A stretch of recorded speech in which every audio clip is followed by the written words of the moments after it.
Lock the doors and close your eyes.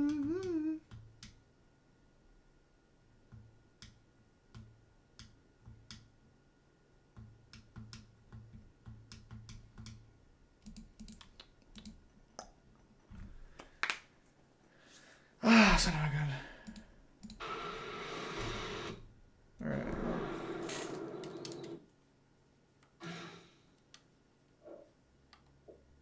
Are you freaking kidding me? Hang on. For some fucking reason, this Warhammer game's updating.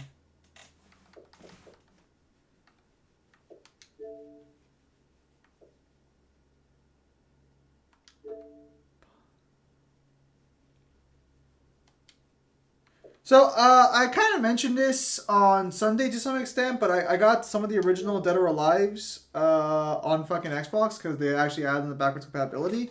So, that'll be kind of fun to get them to try. I've only played DOA 1, which is, it's a little whack. Hello. Hang on, I just got to set up Twitch on my Xbox. Apparently it was fucking, for some reason with the backwards compatibility, whenever you actually open up, that 20 was a good investment. Oh, you mean for cheese roux? I was gonna say, what the hell are you talking about with 20?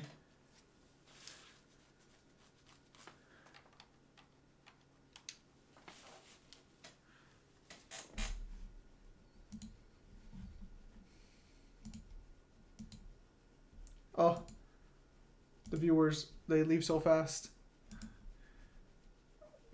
Alright, so Beyblade had to be dropped a little bit apparently. Start the stream. Hang on, guys. So what happens is, like, for some reason, if the game's not started, it'll have this really weird issue. Hang on, I guess I'll oh, fucking, hang on one second. I'm gonna turn off my sound on my TV so you guys don't get double sound. There we go. So, this is the second game. This was a remaster from the third version. But I guess they don't fucking have a... I guess they don't have actual fucking, yeah, because the graphics here got... I hope I can A3 before this is over. Again, it's like it's a really terrible event, so, I mean, hopefully you get lucky. Oh, Leon's in this game? This guy shows up, I think, again in, like, 5. I don't know if he's in 3 or 4, though. You know what, let's go ahead and give Ryu a try. Sure, why not? I just kind of want to see how it, like, starts off with. So...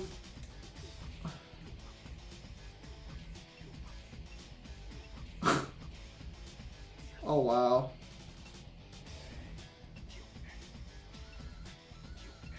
These maps actually look really fucking good.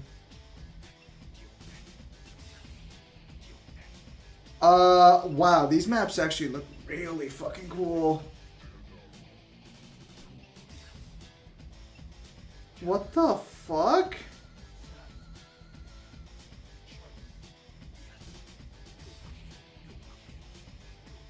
What the fuck are all these? What the fuck is the story? Why are all what are all these stages?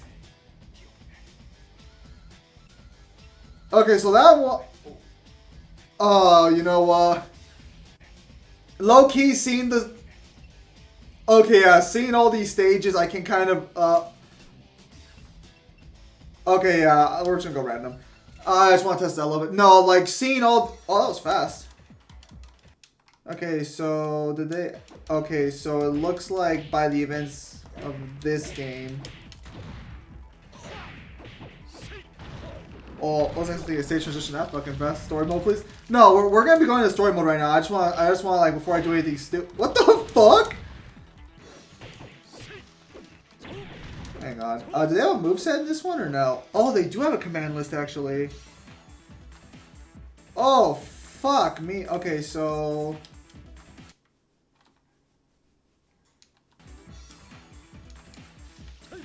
I just want to check the thing.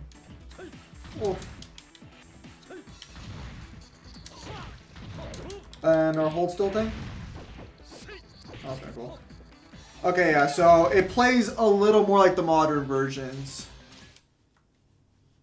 So we'll go ahead and hit the campaign. Wait, hang on. It says story. Okay, so each character is an individual story.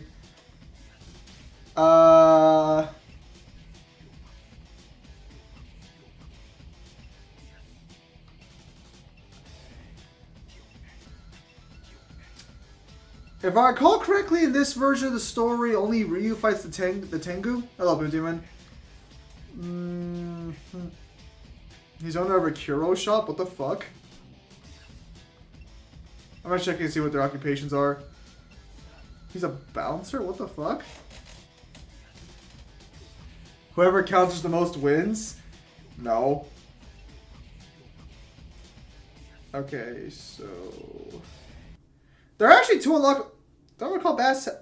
No, Bass isn't blonde. No, I think he is blonde in later versions. Sounds a little weird here.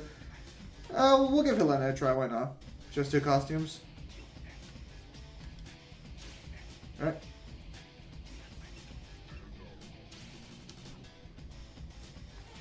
Use Ayane? Too bad.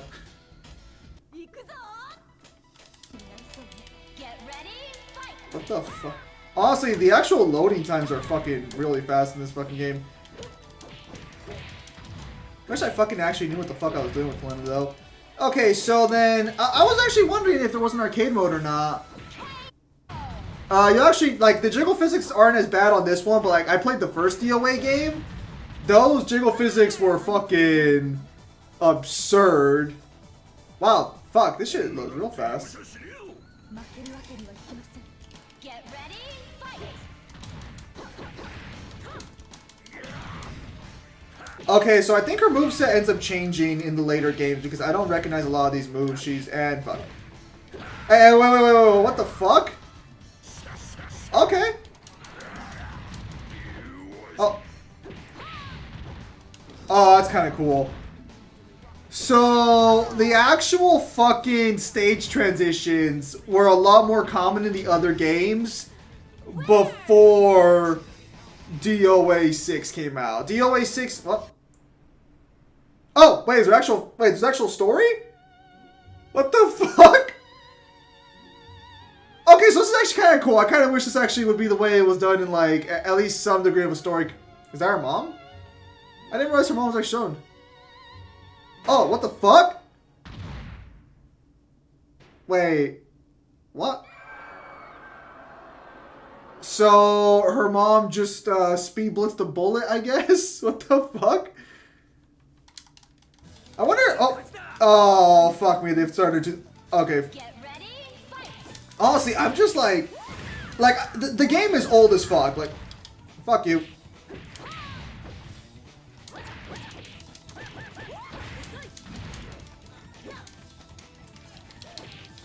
Ooh. Oh, that lag. Ah.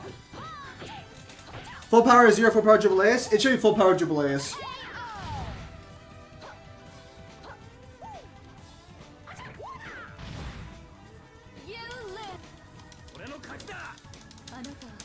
So, like, this game has, like, at least, so, the first fucking DOA game, and if you guys want, I'll show you what that one looks like, because that one's a real trip. And... son of a bitch. Fuck you. Fucking despise John Lee like in every fucking game he's in. He's got this stupid ass unblockable close range kick. The replay I think is gone in DOA 6. I don't think the replay's there. Helena, you're talking a lot of shit for someone who lost. What the fuck? 失敗だったと聞いたわ。お前何を知っている？理論とは何のことだ？コントロールは Get Okay, so we got a bunch of tiny Kasumis in the background, or like a bunch of clone Kasumis in the background as someone clones their harem, I guess. I actually know what's going on back there, but it's like... this is where it gets a little annoying. DOA... so the load times are incredibly fast because it's an old game. But on top of that... Oh. 同志にしては随分俗よね。こんな大会に何の価値があって？金じゃ。それで助かる命もある。なるほど。応援するわ。そういうお前は族と知りつつ何を求める？ I actually do appreciate the actual little cutscenes, but so the problem is that DOA... So, for... Oh. Fuck. Okay, was not expecting that transition, because this map keeps coming back. I'm used to the DOA 6 version of this map. Hey, fuck you, Genfu. This character, Genfu, gets replaced by Elliot in the later games. That replay is actually really fucking nice. I kind of wish they would have kept that around. I think DOA 5 still has the replay. Oh! すごいわね。ここまで来る。あなたが。さーてね。お前がお母様。 High or low diff for Jubileus? It should be low diff because Jubileus is responsible for the creation of the entire cosmology, whereas whereas Azir at son of a bitch. Is this my boss character? Is this my boss character? Is that why it's so difficult? And I'm down. I'm pretty sure it's a low diff stomp for Jubileus. You lose. 自慢の歌も聞けなかったわね。レクイエムだ。Yeah, there's clearly a lot more passion here with this game than like in DOA 6 or not. Yeah, 6.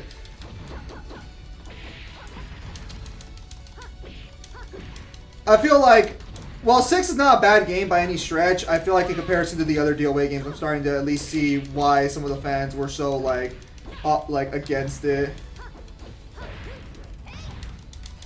What? Who the fuck has a double kick setup that doesn't? Oh my goodness. I don't normally play Helena, so like I don't know what all her moves do, but even remember that Vardy hyper reversal full power. Jubileus is not hyper reversal at full power. Well, at least until they fucking... Oh, okay. At least until they argue for those novel, or like... Because apparently she's supposed to be getting some kind of an upgrade. I wonder, can we actually kick them into the fire or no? Oh, we can't... Oh, no, they can like fall down the stairs. The fact that they... Like, the stage transitions happen so often. It's a really fucking nice feature. I'm so used to her fucking actual up Y being useful. Yeah, I would not say a Jubilee is a full power type reversal. There's no evidence for that. Oh.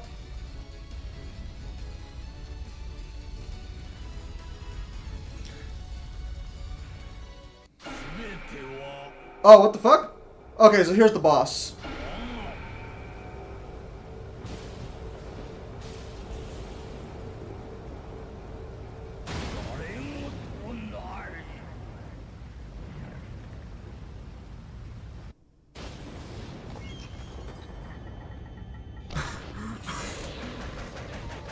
This is so weird. I was kind of expecting like an actual story. Okay, so... I'm curious how Busta's... Oh, wow. He has a lot more health than me. Oh, okay.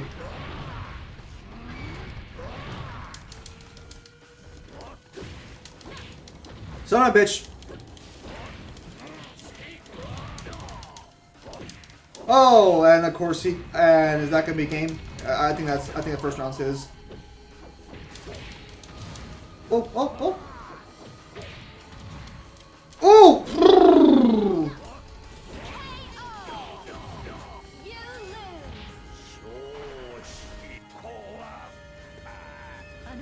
So, I wasn't expecting the story mode. Oh, fuck. Was that a grab? I guess that was a grab, yeah.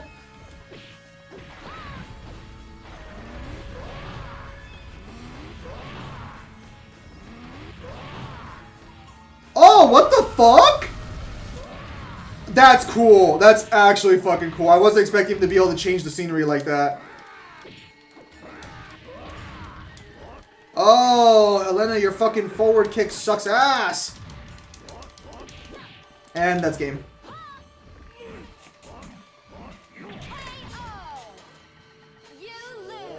He's still not at, like, there's the gameplay improvements, but, like, still nowhere near as bad as the boss from fucking DOA 1.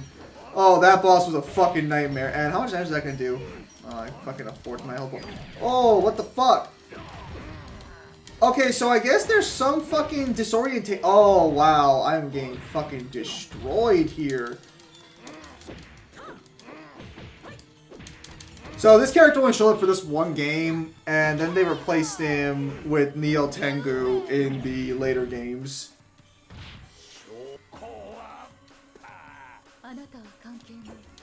Get ready. Come on! Oh. Oh, are you kidding me? What the fuck? Okay.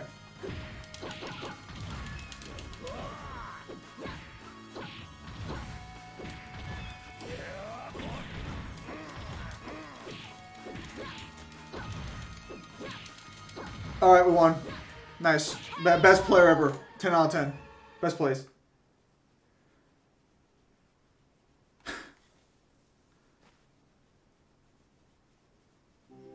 Helena is difficult if you don't know what the fuck her moves do. Okay, so hang on. What's the actual credits? See. Oh. What the fuck's going on with Twitch? Can you really not render a game from the fucking Xbox era, Twitch? Okay, so for context, there is a What? The fuck? Does God of War do Artemis do anything and is she still alive? No, I actually asked that to Mingler and Kyle when they did the big God of War video. But no, apparently she doesn't. Okay, so that story makes no fucking sense. And it probably won't even when we play other characters, but we'll play a few more, see how it goes. But there's an actual released version of the games called Dead or Alive Dimensions that does have a canonical, like, interconnecting story from 1 to 3. I don't know if 3 has a story the way, like, the other 4 and 5 do, but I at least know that there is a story version of these games. Oh, we unlocked the custom for Elena. When are we unlocked? Hang on, is there like an actual, like... Is there no way to see what we unlocked?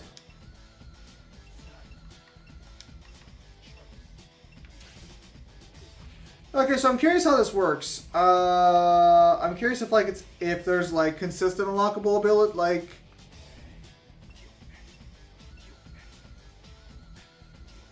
That I finish the game in the shortest time possible.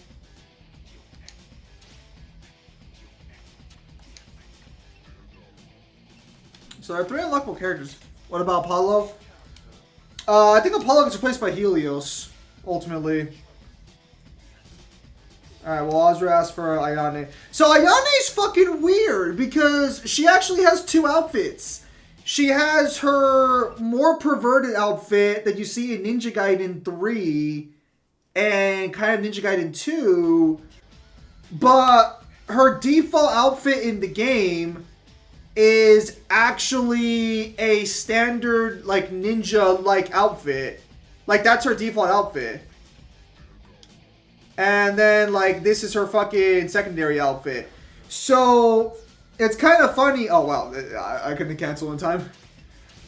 So, it's kind of funny that, like, unironically, the basic outfit... Actually, did we even fight Tina in that fight, or no? I don't think we did. So to me, I just found that kind of funny that, like, fucking... The series that's known as kind of perverted actually had, like, decent outfits at first, but I guess at some point along the way, they realized their core audience or something.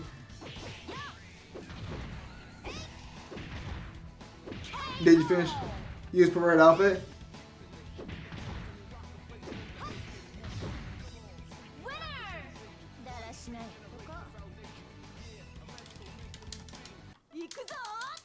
Okay, so was there like an English fucking dub option that I just missed at some point? Also, that's actually not. I don't think that's actually Tina's base outfit. Or wait, what the fuck? Oh, hang on. What the fuck is her fucking up? Fuck. Oh, what the? Hey, fuck off! Fuck off! Fuck off! Fuck off! Oh, I don't fucking play Ayane. Ayane, what the fuck is your moveset? How strong is Helios? Technically, depending on where you scale God of War, it could be Uni Plus.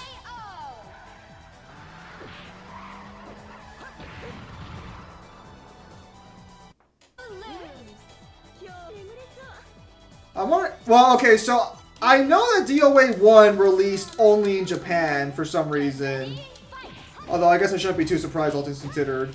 But I'm wondering if this game was a remaster, so I'm wondering if like there's a way to change the dialogue. Can we? No. Okay, so they don't give us the option to. Helios is technically Uni, or at least Uni Plus, or like technically Uni Plus, depending on how you scale God of War. Yeah, no, I finished the last campaign really quickly because these campaigns are like 8 bad. Oh, okay.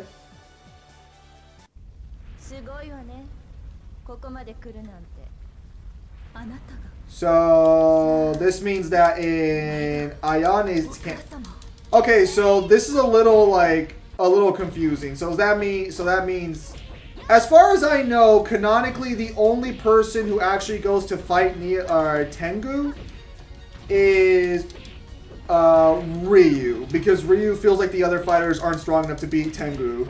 So he steps into the tournament just for that. Oh, that's actually not a bad combo. Nice. Oh, that block, and then the follow-up.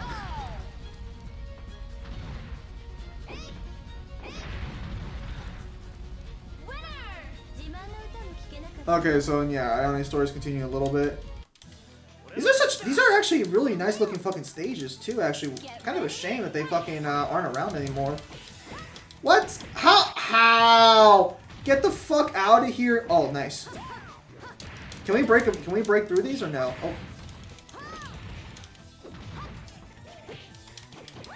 Alright, nice. All stories are connected then? Uni Plus got it. How was your day? Pretty good. Well, no, so, like, again, like, it really just depends on where you scale. No, so, okay, okay, so this one right here. So, if I recall correctly, you can actually, like, depending on what version of the story you're playing, Ayane actually kills Kasumi here. Okay, Kasumi, could you fucking be a decent sibling, Kasumi? Kasumi, please? Oh, I think she's my boss character because, okay, you know what? Yeah, I think she's my boss character because she's taking way less damage. You can't break through them? Okay. Okay, so then, okay, so this is actually pretty legit then. So that means they don't have Kasumi, hey, Kasumi, let's talk about this! Give me a second. Kasumi! Kasumi, please! I barely know what I'm doing! Whoa, where's my damage? Okay, there it is! There it is! Suck it, you brother complex having bitch! What the fuck? Alright, do not fuck this up for me! Oh, thank you, Ayan. She's spamming crabs. Alright, we got her, boys! We got her. The fuck? Oh, speaking of so there's a lot of missing context here. What the fuck? Is that your second outfit? Hey, fuck off! Okay, so she wasn't my boss then. Okay, so then is everyone's boss just why is she taking so little damage then? Unless there's like a fucking hey, fuck off, Hayate! Fuck! Fucking bastard. Okay, he looks like he has a really cool moveset actually. No! Hello, Adrian. Okay, so for context, that is their brother, but he's been brainwashed at this point because he was dead for a while and they resurrected him. Not the Ninja Clan, but no, fuck you! You should have stayed dead.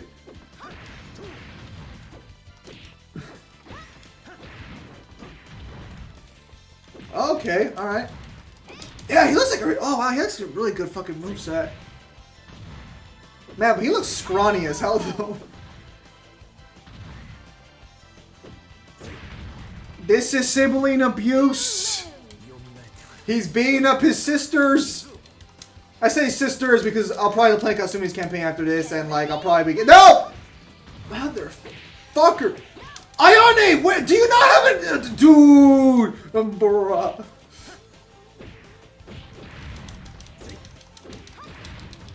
Oh my goodness, his mix-ups aren't even that good. I'm just trash. A question: how strong is Jinx? I've heard Jinx was Harley Quinn has gone popular thanks to Arcane, and that Harley Quinn wins. Nyx, I think is the god of... Hang on one second. So where does Harley Quinn scale? Okay, I'm about to get my ass fucking destroyed. This is gonna look like a fucking hentai video right now when I fight this fucker. At least with Helena, I had some idea what I was doing. Where does Harley Quinn scale versus Jinx? Because Jinx doesn't scale that high. So it depends on where Harley Quinn scales. Also, I don't know, is Nyx the god of like sleep or whatever?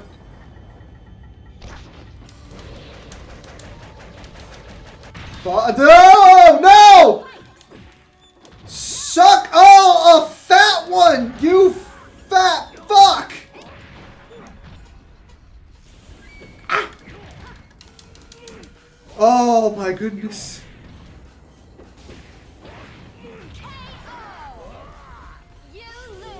Does she scale? What does she scale speed wise?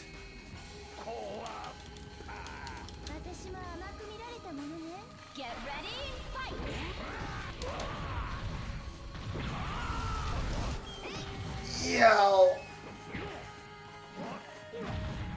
Oh, okay, that's fucking cool. You can change the stage even further. Yo, I'm not gonna. Oh, you know what? I think there are actual stage conditions.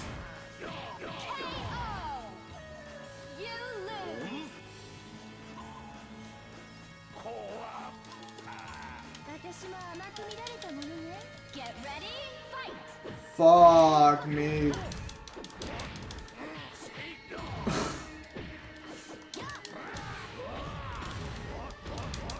Dude! His iframes are just ready for, or like his fucking hold is, I think his hold's automatic after he gets knocked down. Nope.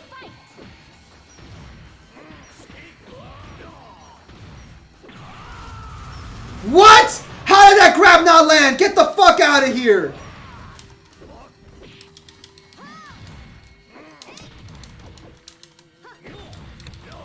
No. No. I have arrived to figure out if this Dead or Alive thing is on games with gold. It is not. Darn it. I was just over here buying the originals because, like, you know, I'm with the OA fan. Fuck! Nyx the... Okay, Mangler, you know who Nyx is from God of War, right? Can you like, where do they scale, potentially? I would say she just, like, just a primordial. So, depending on pre or post retcon, if you're arguing, like, pre, then she'd probably just be, like, universal or high 3A. At most. She'd just be one of the primordials. Post, she'd be, like, tier 6. Way weaker than she's intended to be. Oh my goodness. Is it getting snowy where you're fighting? What the hell? No, he changes the arena like on a whim. He has like 5 different stages and I'm getting my ass beat in every single one of them. I was gonna say, those grabs look outrageous.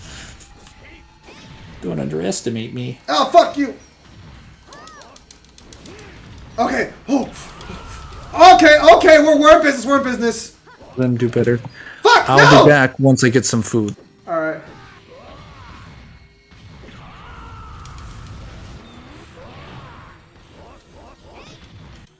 Okay, we finally beat him, fuck! Behold, this is what it takes to defeat the Tengu. Damn!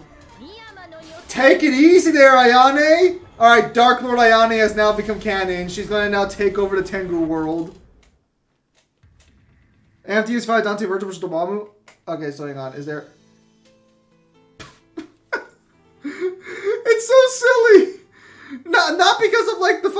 characters, it's silly because, like, there's clearly a story here, but it just doesn't, like, lend itself well.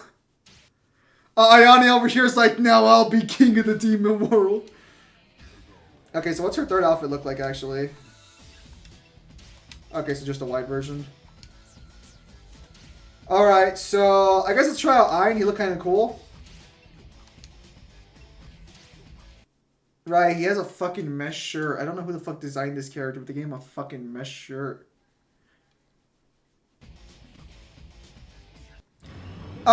This depends on whether or not Harley Quinn gets in close. Because Jinx doesn't really scale to, like, any light speed things. Oh, what the fuck? Get ready, fight. Oh, yeah, his moveset's so fucking easy to use. Holy shit. Well, that depends where you want to scale it. Also, yeah, so I'm pretty sure Harley Quinn... Well, Harley being massively hypersonic... Oh, hang on. Wait, what's he doing? What's he doing? What's he doing? Oh, shit, that's pretty cool. Oh.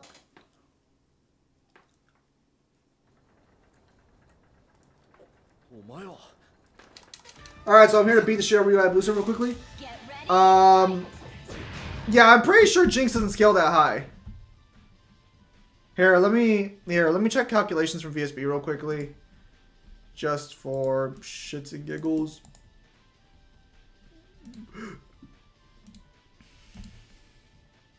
I'm back. Welcome back. What do they calculate her as? Because I don't think she has anything that scales that high.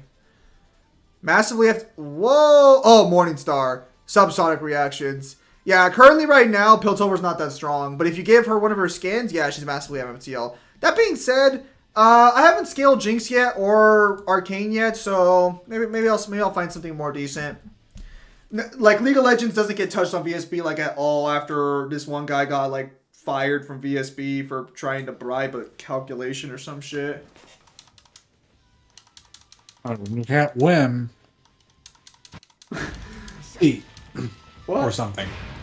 No, so apparently I think it. Oh, look at those stage transition. Hey, wait! Isn't this the area from Ninja Gaiden Black? I think it is. Look at those stage transitions. No.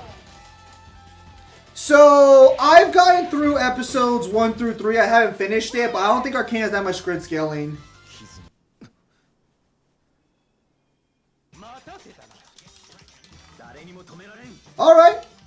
Alright, Zach, you kind of look ridiculous in everything that's not a fucking suit, so a little weird, but alright. Oh, dude, oh my goodness, Ain's moveset is so fucking basic, holy shit.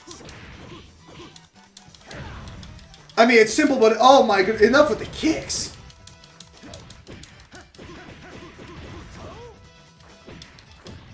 Yikes.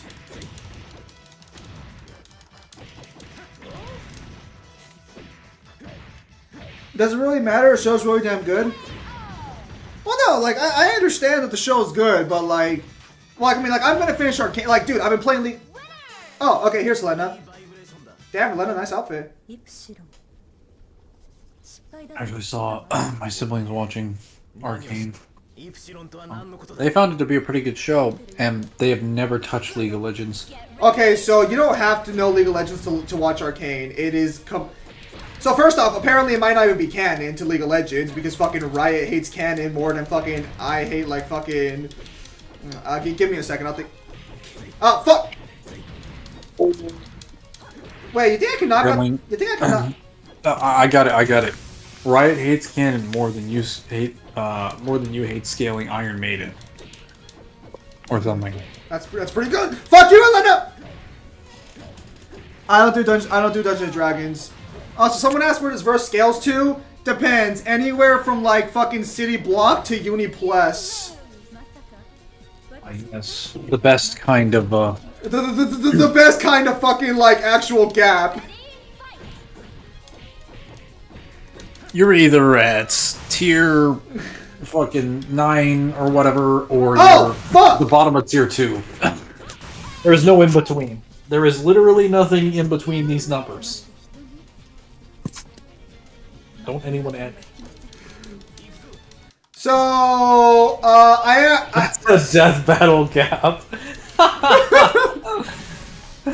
That's actually pretty good. fuck. Wait, is that not considered a fucking mid? Okay, okay. Can we break the Kasumis in their little barrel or in their little containers? Sounds wrong. Well, so as you can see, Mangler, there are clones of my sister who wants to fuck me right there, and that's actually canon, but not the point. Oh, I thought you meant they would break out of the containers and like give him help or would fight alongside him. That would be fucking cool.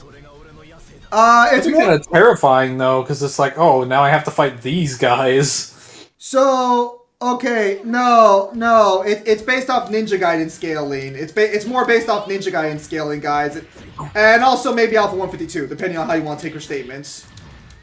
Well, I was looking back on the end of anime Aizen from that death battle. I don't think Madara can win against end of anime Aizen before he got to Hobyo.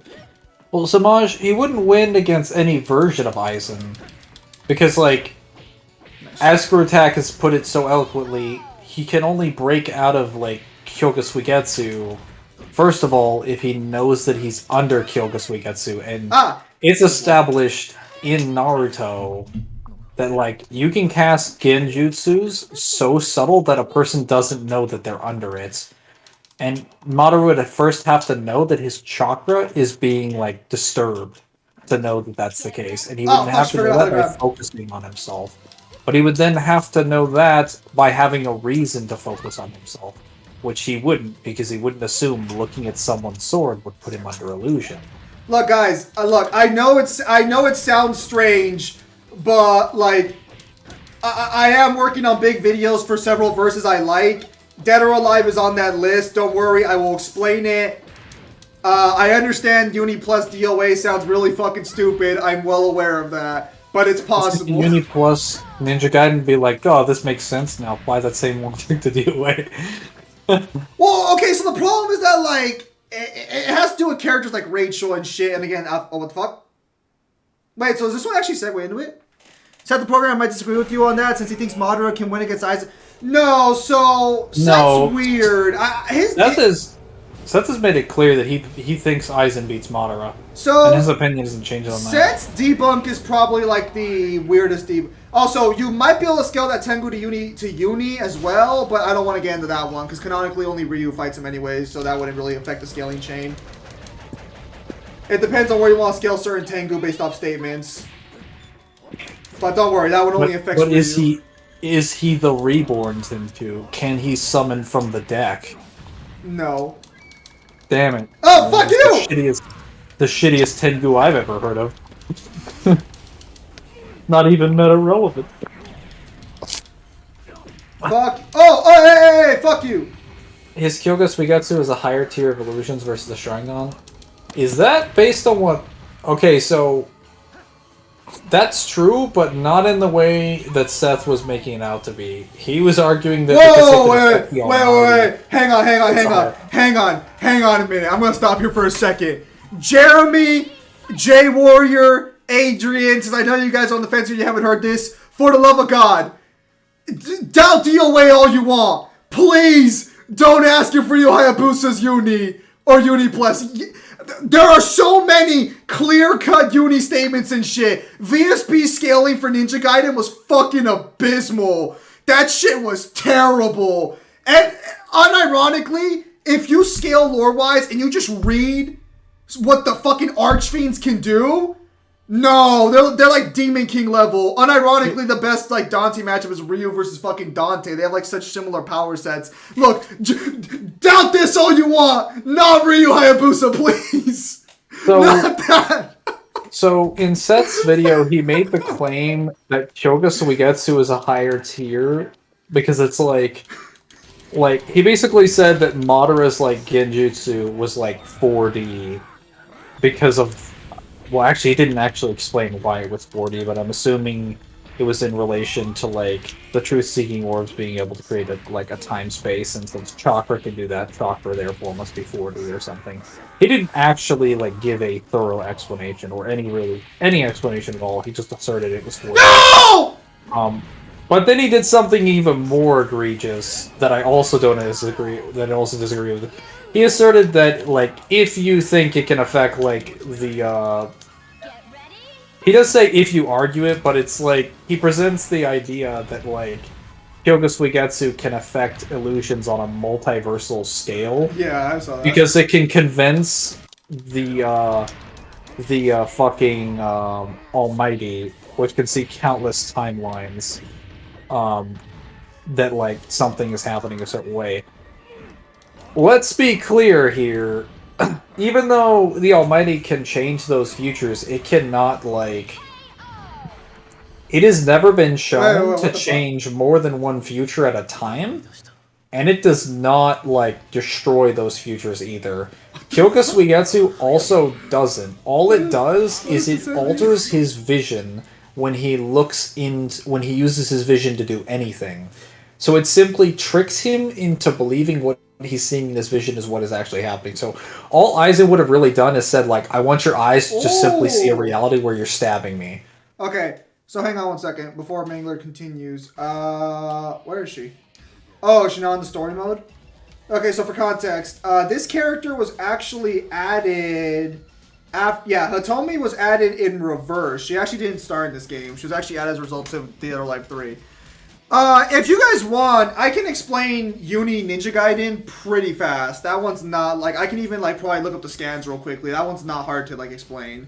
Dead or Alive... Let me do it, but I'll do it right now. So, like, pretty fast, do you mean Mangler fast or pretty fast? I mean pretty fast. Hey. I take offense to that. Hey, it's fucking warranted. I listened back to our God of War one, and your quick, like, tips are like sitting through multiple lectures. And how many people have responded to that with actual claims after I went through it thoroughly? 0? Actual claims? Oh, I'm gonna get my ass beat with fucking... You're assuming anyone had any claims to the bun. Well, yeah, but that's not to say that it would have been any easier if I had not been through. I didn't say you weren't thorough. I said that you're not quick. There's a difference. All right. I know. All right. Don't worry. This one's really easy to work with, guys, and it's... The fuck? Okay, guys, don't worry. This one's actually really easy to work with. Okay, I gotta wait for the cutscene to end real quickly. Alright. Alright. Hang on. I can probably just look it up here real quickly. Bigger... Alright, one second, guys. I have the actual scan. Okay, so right here. So not Vigor specifically. This is the one we want to talk about. There we go. That reminds me, Mangler. Did you get into debate with that guy named Kratos? I saw in the comments section he wanted to debate you. I can answer that right now. No, he didn't. Okay, so. No, that makes us sound cowardly. Let's add a little bit of extra context. We don't have to go out and debate him. I didn't for several reasons. Okay. So for starters, Aizen is not 1C. For starter, okay. The first reason, because most of the people who have debated God of War have been shown to be liars, and he's not really any different. I have reason to believe most of the stuff that he has like talked about as of recently, he doesn't even consistently believe, and he's pivoted his positions multiple times. So I don't want to talk with a person who I know is going to lie to me and be dishonest. Second reason is that, like, the God of War guys didn't provide any different or new information when it came to debate. They provided stuff that I already knew about, and a shitload of their scans and statements couldn't be verified. He also couldn't even give the reasons in the comment section that he, like, needed to talk to me about it, which, to be fair, I can understand his position if he wasn't lying. Because I've been in that position with other people before, where, like, they may not have thought I presented enough evidence where I clearly did on the example. I'd like them to just tell me where, like, what specifically have they had an issue with. But I feel like I would at least make an effort if I was talking in the comment section to point out what that would be.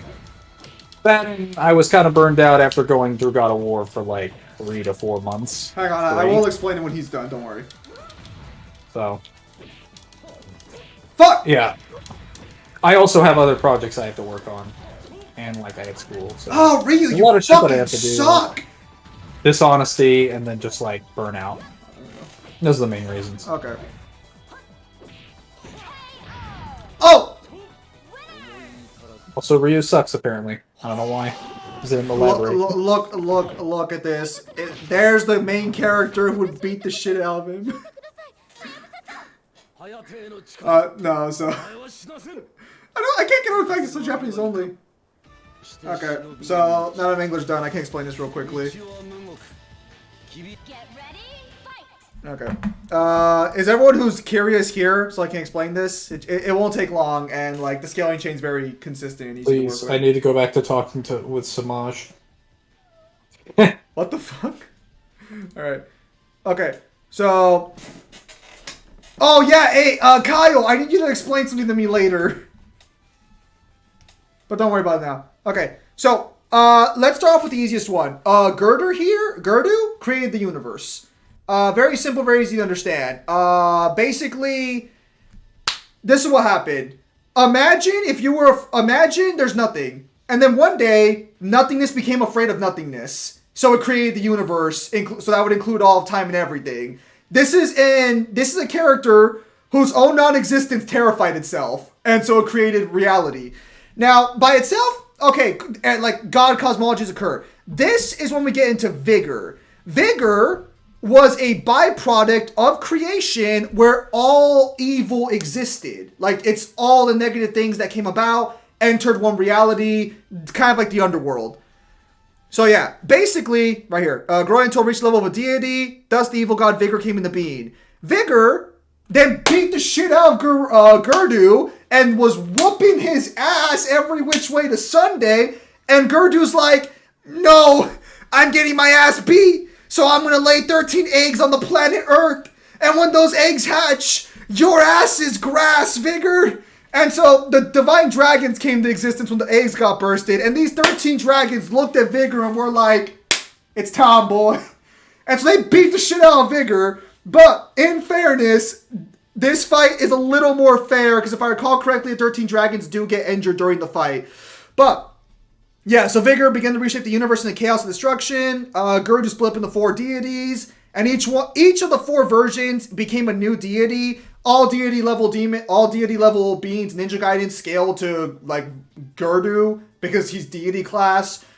So basically they're all Uni Plus. So there are 4 of them. I don't think you meet the other 4, but this one right here. So basically, yeah. Okay, 1 was deity of creation, the serpent. Let me see here. 13 dragons. Together, the dragons waged an endless war against Vigor, who never ceased in transforming the former territories of Gerdu into a twisted, hellish world of chaos and hatred. After countless battles of lengthy battle, 13 dragons were finally able to defeat Bash Vigor from the hellish world. The 13 dragons then well, no, that's wrong. The 12 dragons... Okay, so more context here. One of the 13 dragons gets corrupted by Vigor and becomes equal to Vigor. And then he turns on the 12 dragons and he's like, now it's your turn to get your cheeks clapped, boys. So the 12 dragons are like, oh, fuck, we need more help, because that's how this entire lore works. We just run to other people. So they pour their divine energy into the dragon sword, give it to some random Asian dude, and that's how Ryu Hayabusa's clan is born. And then Ryu Hayabusa's ancestor beats the shit out of the Dark Dragon. Then you get the Dark Dragon Blade. Then there's Archfiends that scale to Vigor, including the Vigorian Emperor, and the Archfiend of Ninja Gaiden 2.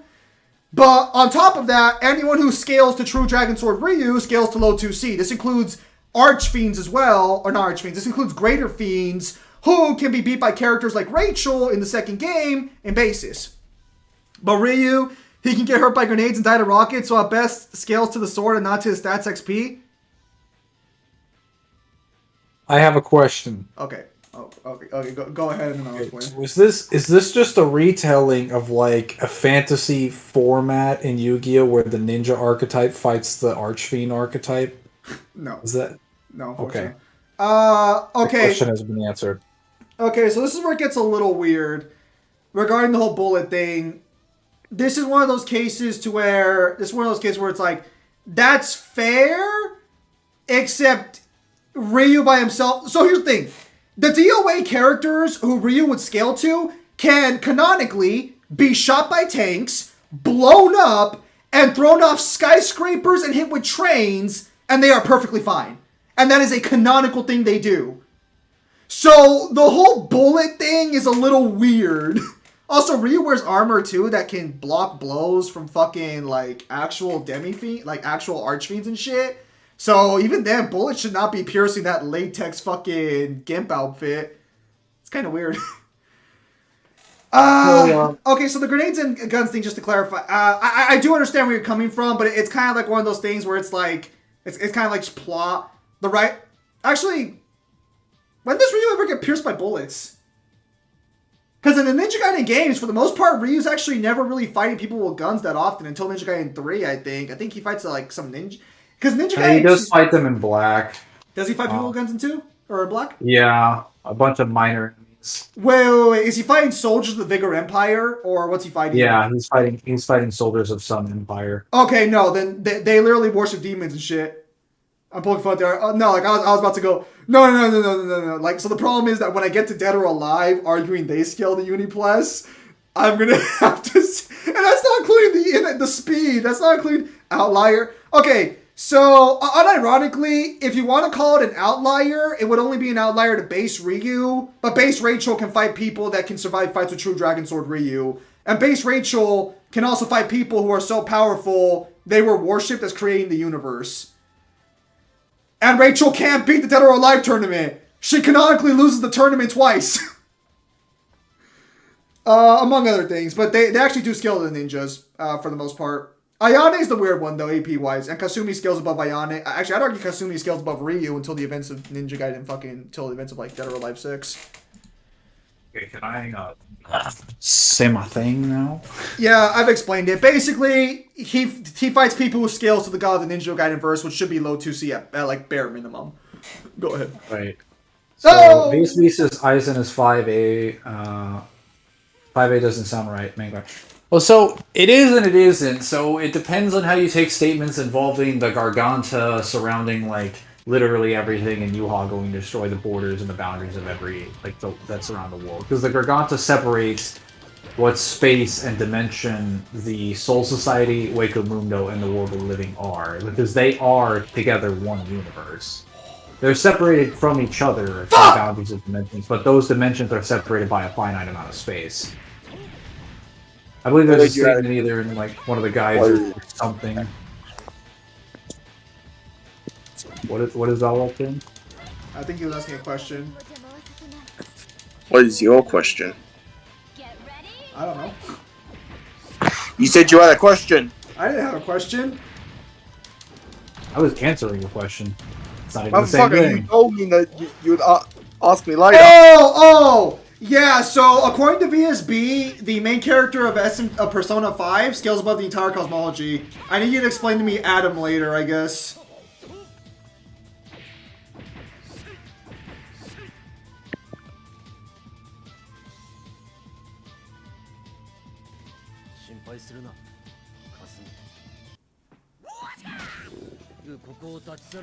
Oh yeah, so What the fuck? What? Where did our verse come from? What the fuck? Well, they composite the verse, and also you can take a look at it there. Also, for some reason on Adam's page, No, that's fucked. for some reason on Adam's page, he does not scale to tier 1, but or tier 1A, but fucking Ren does from fighting him. So always a pleasure at VSB. Fuck. Anyway, so the planetary scaling basically comes from Come on, shut it! I'm not the same as the demons. scaling to Yamamoto being able to just like basically destroy the planet, destroy the Soul Society, its entirety, which in its total size, like the landmass of the Soul Society, the landmass of the Wake of Mundo, and the landmass of the World of Living should be planetary. It's just the issues people had with like the death battle and with like VSB's reasoning is that those dimensions occupy more than just a planet in size. They literally have stars in the night sky that give light to the worlds. Though Wakamundo's a bit tricky, however, it does have a moon. But the Soul Society and the the World of the Living are non-negotiable. They have multiple stars in the sky. The area that specifically that Grimmy uses, one of the powers that he uses, at least if you want to use the Bleach Brave Souls game, is literally called Galaxy Room. Ayane, please.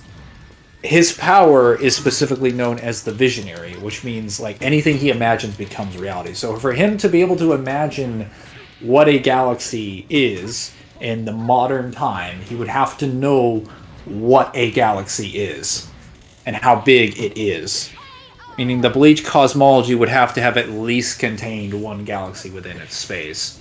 Not that you even need to do that, because there are direct statements that the universe exists in like the first 10 chapters of the Bleach manga. Kasumi, I'm going to have to beat you harder than your brother beat And it you. involves Waco Mundo, the Soul Society, and the World of Living. I thought it was like God of War's verse in a sense. Kind of, except it makes significantly more sense. And it's actually separated by dimensions of space. It's just those dimensions of space have like a finite period of space. No! Yes! Oh, yeah. Yes! Fuck yes! Isn't that an outlier for Grimmy because he needed 2 to 3 clones to make a meteor that's country level at best? No, because so the problem is that the characters that are planetary are already like even the strongest of the Stern Raiders are comparable to Yamamoto, and it's worth noting like that's not even like the only planetary feat there. That would also include the Sogyoku, which is capable of destroying the Soul Society. Ryu, use your fucking sword! Any character that is capable of scaling to the power of the Sogyoku, which is stated to have the power to destroy the Soul Society, only needs the power of like 10 or 20 million Zanpakuto. Shikai Ichigo during the Soul Society is capable of like launching it directly. So any character that scales 2 or above that character would have planetary AP. Not to mention, it's not even like an exaggeration to say it, because it is stated by directly by Shinji when he's talking to him. Let me see if I can actually get this. Oh, it actually rings the bell? That's so fucking cool. Stop grabbing me! Let me see if I can find the exact statement that is made by Shinji. Stop it, please! So there's a statement made by him. Reminiscing about his time in Scale. Zem stop screaming, I can barely hear Mangler. I'm sorry. I thought having at the highest volume would be enough. Yeah, so he says in, and you can get different statements from this. I believe you can get statements that it'll echo around the planet. But what he says in the official English translation is that someone with your spirit energy shouldn't be easily rattled. It'll echo around the world. They'll feel your presence. It's just, and then like when Ichigo is caught off guard in his base, not restricting his spiritual pressure, it causes hollows all around the world to start jumping out of dimensions. So his spiritual pressure has planetary range. He's capable of blocking when in a somewhat wounded state, at least from like recovery of his wounds from his Bankai training. He's capable of blocking an attack that can destroy the planet. Any character who scales 2 or above him is planetary. And if anyone here wants to debate like Grimmy being stronger than Shikai Ichigo from the Soul Society, like you probably weren't paying attention to the show. But Olympus down the streets of Atlantis past the 7-Eleven. God of War actually makes dimensions confusing. Well, that's because God of War doesn't use dimensions. Like, the only time God of War actually uses dimensions is, like, Nyx's dimension. God of War is also a really big pain in the ass, which, again, we still need to do a video regarding 4, but I'm aware. I don't know if at this point we should just wait until we, like, go through God of War again, like, later on down the track. Dude, I'm getting around to it. I just, like, had to get all of my shit done during the semester. It'll take some time. Yes, I get it, it's boring, but... It's not even the boring part. Like, I don't have God of War at my house. If I did, I would have been done with it by now. I can only go over there, like, every 2 weeks. Should you guys wait till Ragnarok? No. Like... At this point, I was like, at this point, we're it gonna really wait wouldn't to fucking Ragnarok matter. because he's not gonna be No. done yet. Ragnarok at this point, all Ragnarok needs from me is to walk to like another country that has a pantheon, and then I'm fucking done with the Well, so the verse. problem with Ragnarok, aside from the fact that it's locked behind a console, No, like throw me on off. a higher platform, aside from that very obvious problem, it's just another game entirely that I would have to play through. In case the game adds anything new, like, again, hopefully it adds something new, but, like, I don't want to wait for Ragnarok at all. Again, like, people are going to look at everything that Ragnarok does and be like, yes, it upscales my verse, but it's just like, no, it's probably going to contradict shit because Barlog has literally just drop-kicked the director's role to somebody else because he couldn't be fucked doing it again. Also, all the arguments that I have prepared in presentation against God of War 4 Kratos apply to his winked positions that people put him at, like Multiverse Plus and 5D. Balls? So the only scenario that like the only scenario where this would be like even applicable is if Ragnarok provided arguments that he was actually 2A or 5D and proved that scaling directly. But the problem is that I already have arguments against that specifically. Like, I'm planning for that specifically. I'm just saying, like, the issue is that Ragnarok's probably not going to do that. And I'm prepared for that eventuality. There's also the Even if massive Ragnarok possibility. does. There's also the massive possibility that they're probably going to make them walk to Egypt, and that's just lovely. Also, I don't think they understand why that's a problem, but the issue is that Ragnarok is most likely not going to upgrade anything because it seems like it's going to be following the passing the torch theme and the cycle of patricide, which means Atreus is most likely either going to kill his father or is going to be replaced as like the new main character of God of War. Not lore accurate. So it's kind of hard to like bet on like Ragnarok really changing anything. Maybe it will, but like I doubt it. Woo! Did Dante gain a female Asian fighter of some kind as an ally at some point? Isn't that lady already? Woo! Do you think Madara versus Ukiura would have been a better death battle? Hell no. Ukiura still AP stomps him. Oh, Like, you have look to at keep this in mind, cannon every- teleport. Everyone in the Soul Society arc, at like their highest peak at their Bankais, is like MFTL. Everyone in the Arrancar arc is already MFTL in like base. Ukiura is easily MFTL to MFTL plus in base. If he goes into his resurrections, he's going to be moving so fast that Madara will never be able to perceive him moving. He could also shit talking. There's also the problem that like what's it called? Madara's advantage involving like genjutsu doesn't really work because why try putting someone under an illusion who can nuke literally everything within like several square miles?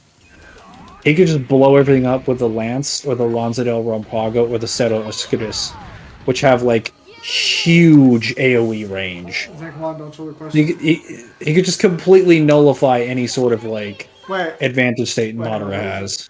I mean, like, so the problem is, like, when you say, like, an Asian fighter, like, if you mean a hand-to-hand fighter combatant, I mean, as far as we know, like, well, there are getting Demon Hunters added in the mobile game, so maybe there's one there, actually. They're gonna say Dante is Asian, I swear to God. Well, isn't he technically, like, English? Yeah, because Redgrave City is in London. He also works as an American office for, I think, about a decade in the DMC timeline. At least according to one of... I'm trying to remember which one it was. I think it's either DMC1's novel in the epilogue, or it's one of the instruction manuals. This or Tengu's just guidebooks. Red Dust spirit animal right now. Isn't the only character you could argue he's even remotely Asian would be like Lady? Yeah, no, that's why I said lady, because... Why lady? Well, I'm pretty sure she's Asian. What would be the reasoning? The way she looks. What does she look like specifically that gives you reason to believe she's Asian? Is it her haircut, like her facial features? What? Mangler! Oh yeah, yeah. When I fucking say someone looks like fucking Asian, I'm thinking their fucking haircut makes them look Asian. I mean, hairstyles are a thing. Unless you're uncultured fucking swine. But, I mean, I'm talking to you, so who are we really like? Listen, I want to hear this from the Texan who doesn't like guns. It doesn't mean I don't know what guns are! Mary is definitely an Asian name. Okay, so just to be clear, like... Mary is an English name. Get the fuck out of here. No, but like... So, in... Oh, hang on, shut up 1 second. I'm so close to victory. I'm so close. Yes! Okay. 10 out of 10. Yeah, no, you can have an American name and people did nothing. Look at Ryu just fucking chillaxing. He just killed an innocent Tengu. And look at him, he's so satisfied. All par for the course, yes. And the cannon teleport, because it's the weirdest teleport I've seen in video games. Bet. Okay, so just to be clear, a lot of Asian... I use sarcasm, I thought you guys would pick up on that. Well, no, because I see right there, someone's like, that sounds racist. It's like, well, let me explain. Like, so the culture of... Like, the Asian cultures do change their actual, like... religions, especially like in Japan. They'll have like different types of like religions during their lives, and then when they get married, they'll be like a Catholic marriage or a Christian marriage. So they'll learn about Mary at that point. Also, all right. Would they rename themselves? Well, take care, mate. Also, there's nothing stopping like her mother from being Asian. Well, what's the specific evidence that she's Asian? That's have you seen her model in 3? Yeah. She's literally wearing a Japanese schoolgirl outfit on top of the fact she has like basically Asian facial features. Okay, but they're in America though. Oh, you're right, Mangler. You're right, Mangler. People can't have Asian ethnicity in America. No. I mean, like, the same page here. it's much harder to explain that kind of school uniform existing in America. It's not that she wouldn't have it. It's just like obviously you take your uniform home, but like. All right, we're gonna try out playing bass. I mean, I guess you could say she goes to like a private school. Probably. Look at this fucking cowboy outfit on Bass. Like, what the fuck? I mean, it makes sense given his daughter, but like, it's so weird.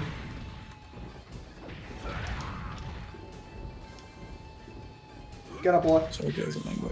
I gotta leave. Adios later, Tippus. My religion is Sparta, the Order of the Sword. Private schools have uniforms. Or a Catholic school. Or a private Catholic school.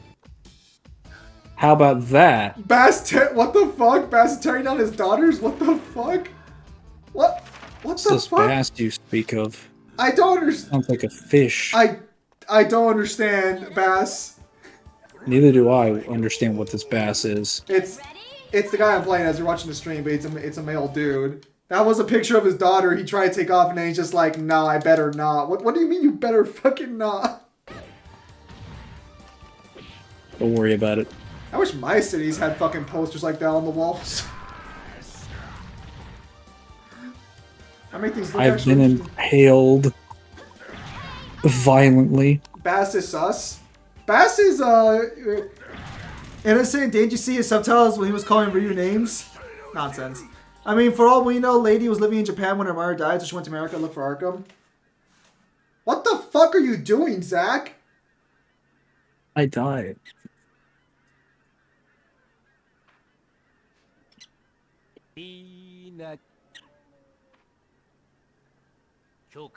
I mean, so Samaj, like, basic gist of the scenario is that, like, every Bleach versus Naruto matchup doesn't work because the only interesting powers that you need for the series come along, like, in the Soul Society arc, but everyone there is, like, a Keto Master, has, like, soul-based attacks, decent, like, basically soul, like, sensing abilities, and then have unique Zanpakuto powers, as well as, like, tons of other, like, martial arts and, like, high movement speed stuff. And they're all, like, way faster in light speed than Madara is. They also scale more consistently to, like, planetary than he does.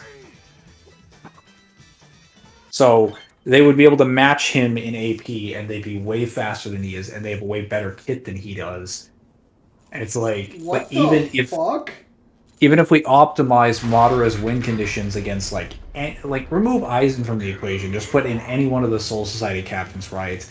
Every single one of them gets put under a Genjutsu. It doesn't even matter because they can all sense souls, which exist outside of their 5 senses. So they would be able to tell where Madara is and which ones are the real ones, even if they were put under illusions. The only reason Kyoga Suigetsu is so effective against them is because it can also control their ability to sense spiritual pressure. So,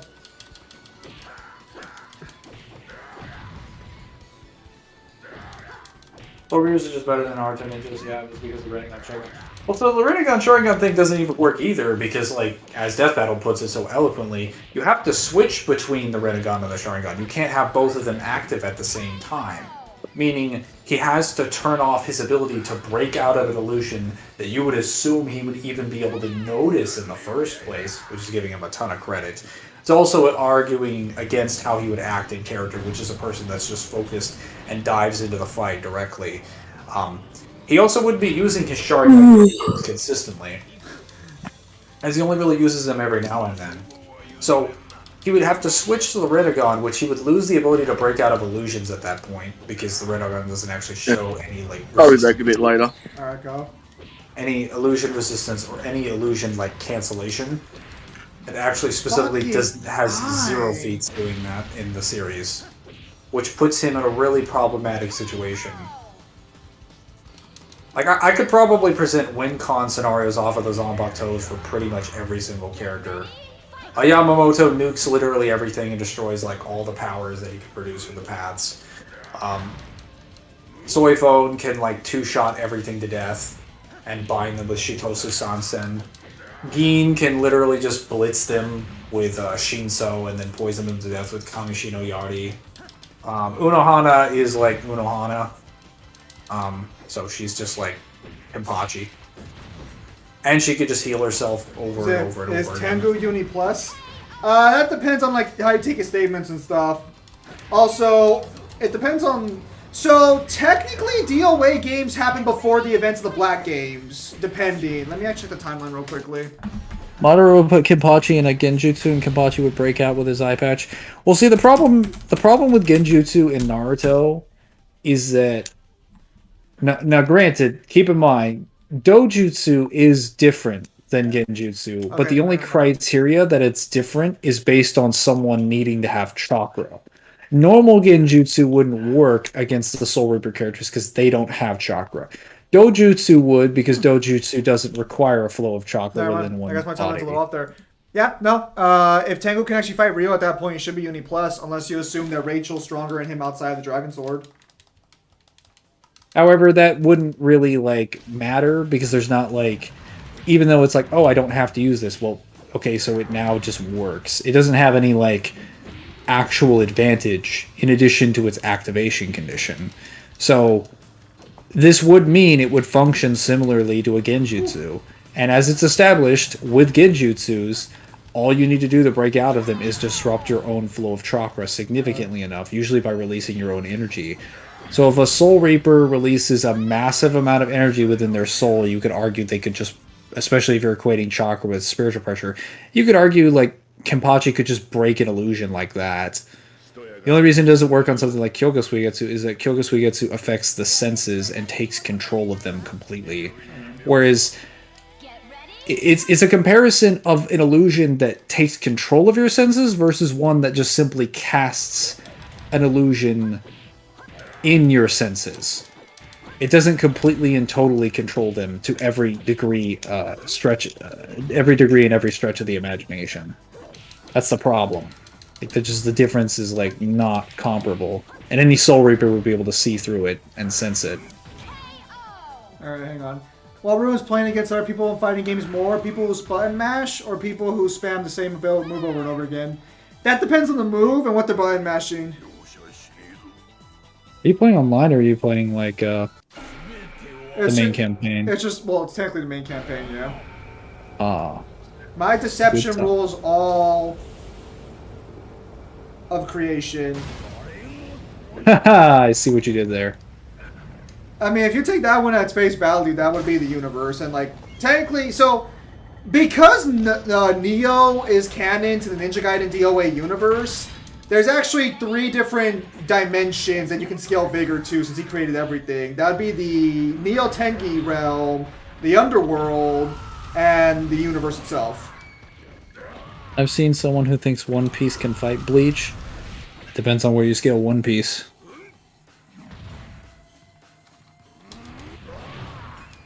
The Zanpakuto's spirit is similar to a tailed beast because it's a spirit too, yeah. Well, tailed beasts aren't really, because the tailed beasts aren't actually a representation of someone's soul. They're just some, like, chakra manifested by, like, Hashirama. Oh my goodness. Or not Hashirama, Hagoromo. What?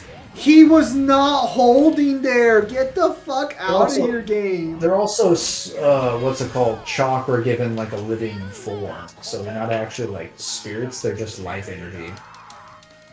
It's weird, because you'd think if they were made from the Sage of Six Paths that they would have some soul-based stuff, and it's like, well, they have the same criteria that every soul has, and that's that, like, if their chakra is harnessed enough, if its spiritual aspect is harnessed and focused enough, it can eventually affect the soul, or even see the souls. But like, again, that's the problem. Is like it doesn't. It's established that even like pre-Sage of Six Path characters that are like around like Hashirama's level or past the Kages, even that level of chakra control and sheer power is not enough to see spirits or interact with spirits or affect spirits or souls just with raw chakra alone. And that's the issue. Is like things like the Rinnegan, things like the Reaper Death Seal, like specific techniques are needed to affect the soul. That in and of itself already puts Bleach at a massive advantage state if it has comparable speed and like AP scaling. It's at a massive advantage state over something like Naruto. They simply just get compared because they're like they're the most popular, when in reality they have very little in common, if anything. It's quite an odd comparison, I would say. Get ready, fight! Okay, so at this point they don't have the upper grabs yet. But Tina's actual moveset seems to be the same as it is in the later... Yeah, hang on. Let me see. No, it's still a little simpler. Hers is the moveset that stuck the closest around to the same. Was versus wiki scaling? So they have their own justifications, but it's just weird.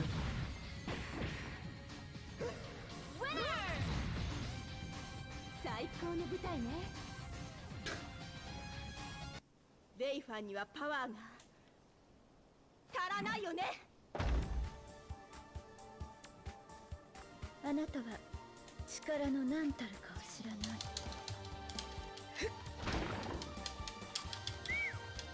Get ready, fight! Also, just before someone asks, like, Zim, like, why is that team impressive or something? The characters of DOA get stronger with every game, so, like, they would be scaling more so by the end of the run than, like, earlier on.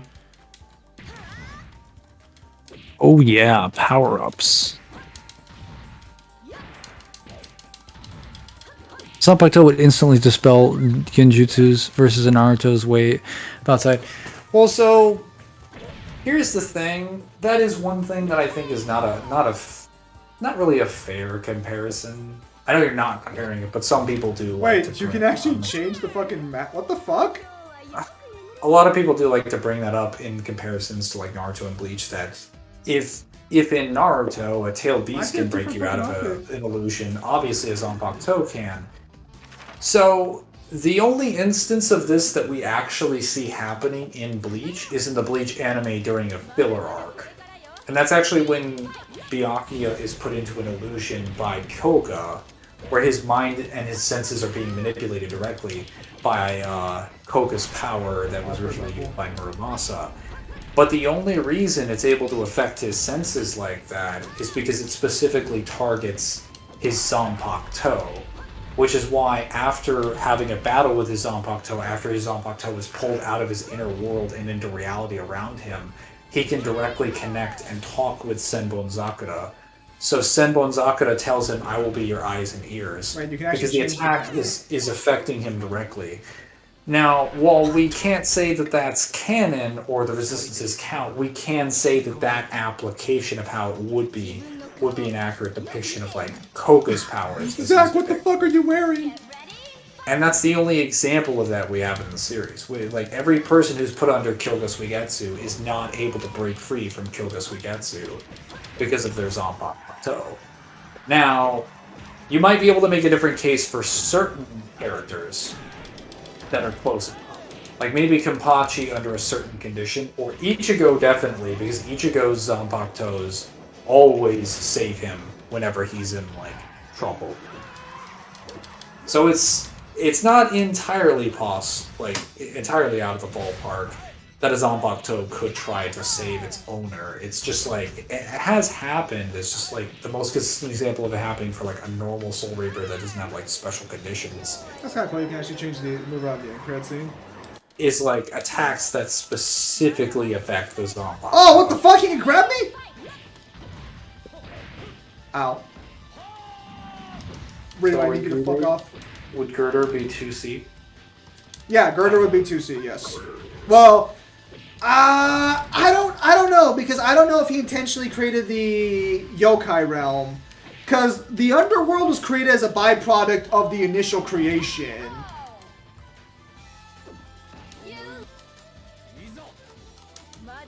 I wonder when Tina's actual main outfit ends up being added to the franchise, because it's not in the first game.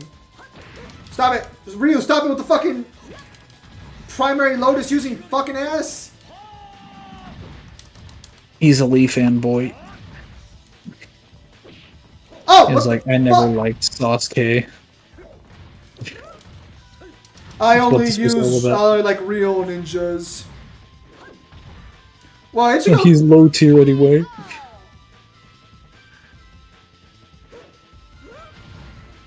Yeah, so bare minimum, like, the top tier ninja guy would scale that high. Okay, so they kind of reuse Tina scenes.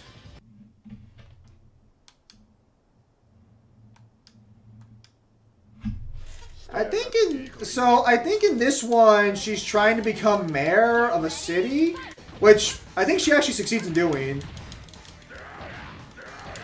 Unironically, Tina fucking, like, every time she shows up, she's like, hey, I want to do something else now.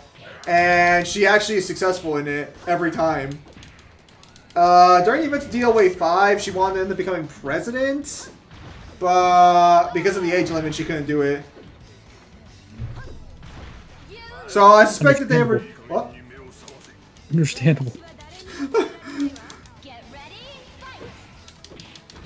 I'm just waiting for, like, the fucking DOA game where she decides I want to learn quantum physics and, like, discover time travel and then do it. Never mind, I'll just become a fiend instead. It equals the same thing in the end. No, no, no, no, no, no! I've decided I wanted to beat Ryu. Ninja Gaiden 4 happens. Fuck. I got BRB for this one, lol. Alright. How often does Ryu Hayabusa actually use stealth? A ninja using stealth? What is that? Never. What do you think this is? Sekiro? Stealth in Sekiro in what universe? We clearly weren't playing the same game. Oh wait, that's right, you didn't. Wow. You're gonna say something? You wanna say something? I believe my piece has already been said. This is technically a father beating the shit out of his daughter, so, parental abuse. The game she decides I want to be 1A. Well, so unironically, DOA 7 happens and she's 35. I have every, like, intention to believe she'll be president of the United States. Or if not, they'll make, like, a president of the world.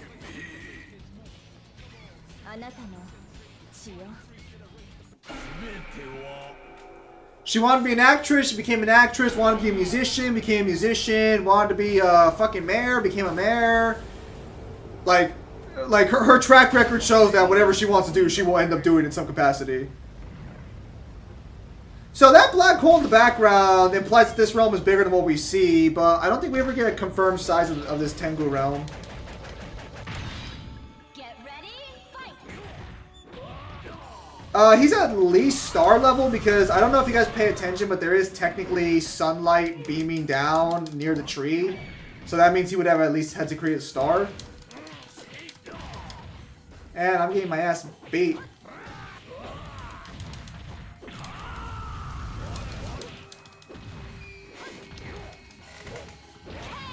I thought it'd be easier with her. I think after this one, we'll swap over to Dead or Alive 3, unless you guys want to see how Dead or Alive 1 actually looks. Wait, how many games did you get? Well, so I want to get the entire franchise, but so far I only got 1, 2, and 3. I have not finished the collection yet. I just need to get 4 and I'll have every DOA game.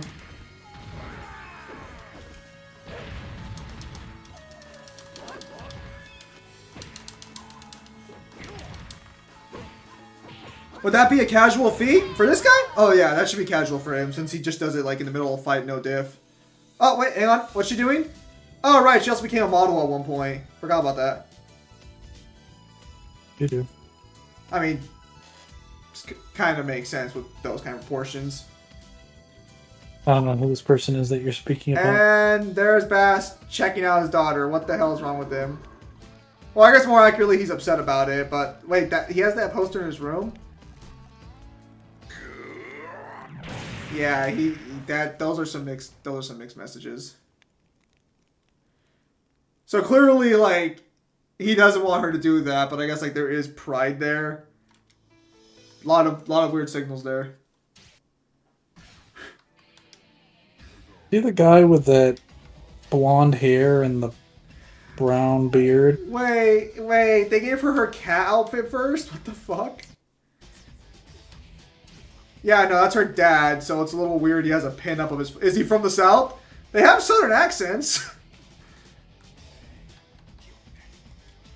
That kind of weird shit does leave, though, after, like... At least it doesn't stick around. This game was released in Japan only, so I feel like that's why it seems so weird by comparison.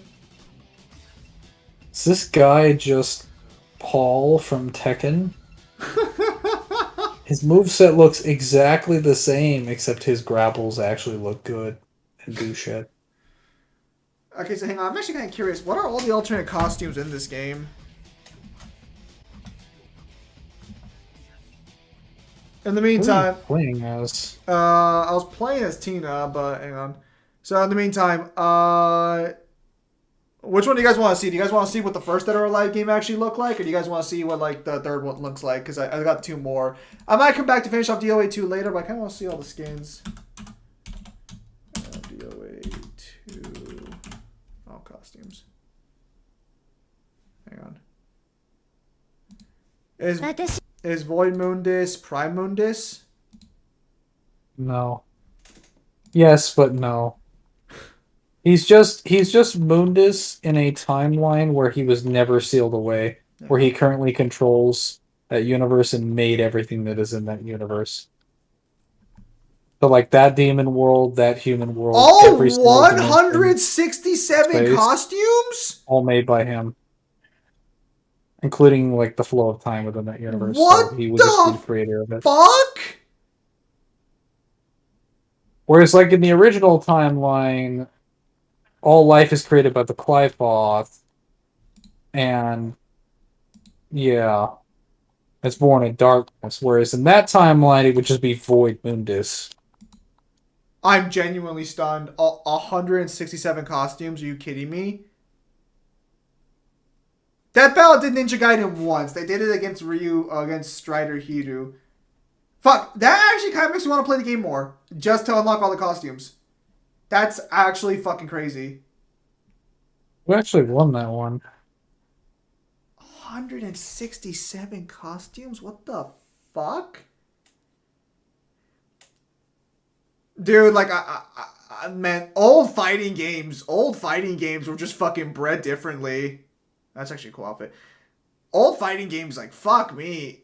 This is all shit you expect as DLC nowadays, so it's so fucking crazy realizing, oh yeah, you can unlock this shit. I thought there was gonna be like maybe 5 or fucking 6 skins. What the fuck? Wait, she has an Xbox? Wait, what? Yeah, Strider should not have won that fight. She's got an Xbox fucking that. Well, I guess that that answers outfit's my awesome. question. Schoolgirl outfit. Okay, so do they all have it? Oh, wait, she actually has two bikinis. Okay, so do they all have Xbox outfits? What the fuck?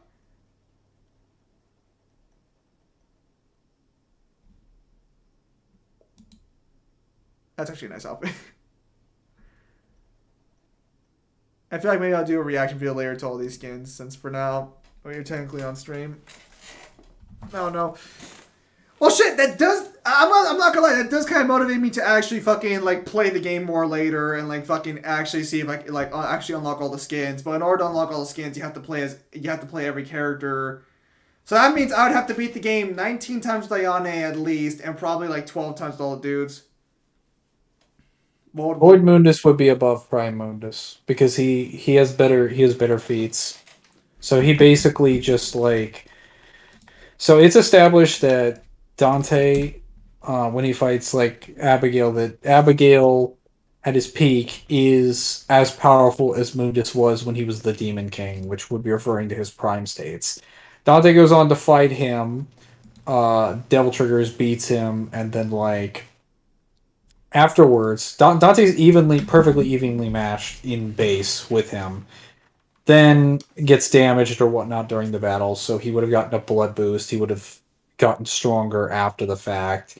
He also fought the Beast Heads and whatnot. During 2's novel, there was also a small time skip. So basically, Void Mundus would have had to fight a stronger Dante after the fact, and then would have gotten killed by him.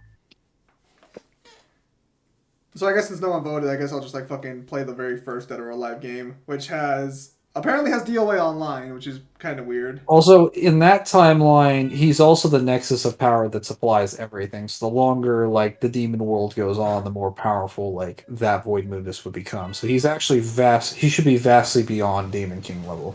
He should be much, much more powerful than any of than Prime Mundus in the original timeline, Argosax 2,000 years ago, and then Abigail. And I guess Pluto, if you scale Pluto during his peak at that level. He should be stronger than all those characters at those particular points in time. This game's jiggle physics are fucking absurd. Abigail, no. Well, yeah, well, I always assumed it was Prime Mundus, Void Mundus, because Prime... No, Prime Mundus just means... So the reason why I call him Prime Mundus is just because during DMC1 he's not fully revived. Because when he comes back during the year that Dante and Virgil during the year that Ava dies, due to Sparta's death, his seal begins to weaken and he breaks it. But as it's revealed in Pinnacle of Combat, basically when Demon Kings or demons break their seals, if they become conscious enough and they're able to break or damage their seals, they permanently lose a portion of their power.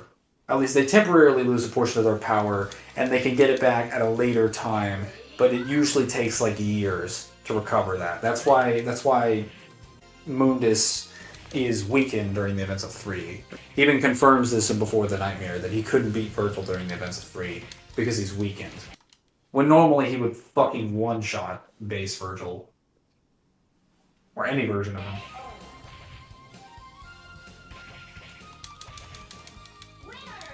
Yes, what makes Prime Mundus is his fully reliable one.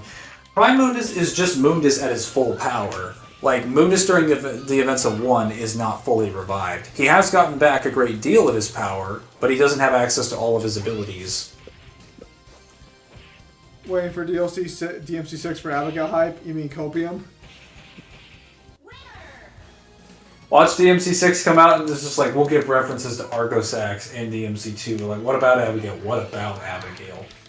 They'll reference Abigail, they'll just be there was some guy that wanted to be a Demon King, but was just some lone wolf. He got wiped out by Dante when he went on a job for Patty Lowell. What a loser. Or something. And in the next statement, it'll just be praising Abigail and all the other Demon Kings. What would Mundus do in the God of War verse, since Void Mundus views himself as a god in this continuation arc? Would Mundus kill the gods or Kratos to secure a spot as Demon King? Well, so Void Mundus is a bit of a different story Oh, because he's technically a different character, and he has similar goals as the main Mundus, but he's lived independent from the flow of time and is basically like views all of time as like beneath him along with everyone in it. And he's had control of his entire verse. So let's say like he opens up a portal or just like time jumps or just like physically just flies out of the fucking DMC verse into the God of War verse. He would probably, well, keep in mind the human blood there would still be a source of power for him. So all that he would do is that he would just turn the entire like God of War, like the Greek pantheon specifically, into like a massive like slave state for him, probably, most likely. The gods would try to intervene because they wouldn't like anyone else ruling over other people, and then he would just kill them. He would summon in multiple infinite armies of demons like instantly, and would just have them like destroy Olympus, or he would just blow up their entire mountain, or he would create any number of powers and abilities. Because keep in mind, like Void Mundus is just a Mundus where like he never lost, where he created that entire timeline, so he should have all the powers and abilities that Mundus had during his prime, along with all the powers that Void Mundus demonstrated. Meaning he would have, like, precognition, omniscience, full cosmic awareness, and, like, infinite knowledge and everything. Like, he would know literally everything that's going to happen before it happens. So he could just make or create any number of powers and abilities that he wanted. He would also massively speed blitz everybody in that verse, because he has immeasurable speed. He also has insanely high regen, type 1 conceptual manipulation, type 1 abstract resistance, and higher dimensional scaling. And then there's the 90s stuff as well. I'm getting fucking destroyed. How powerful would a demon have to be to break the seal just because he can do with no negative repercussions? We've never seen that done before, so we don't actually know. Because even Argosax didn't break his seal. What happened was that his seal gathered with all the relevant items, and even though the ritual specifically did fail, at least several of the steps were completed, so he didn't even, like, the seal technically would have actually been, like, somewhat weakened significantly, or would have been made incomplete, because pieces of its prerequisites were gathered. Damn it. A new demon nexus for the Clyphal tree. Can Zeus or Kratos do anything to Mundus? No, they cannot. Their conceptual manipulation is not high enough. Even if they were type 1, the problem is that the only argument you can make for them being type 1 is that they're completely abstract of everything within their God of War reality, which isn't even true because they're bound with things within it. And demons in general are not bound by the human world, operating under the same conditions that the living world, operating under the same conditions that, what the fuck was it called?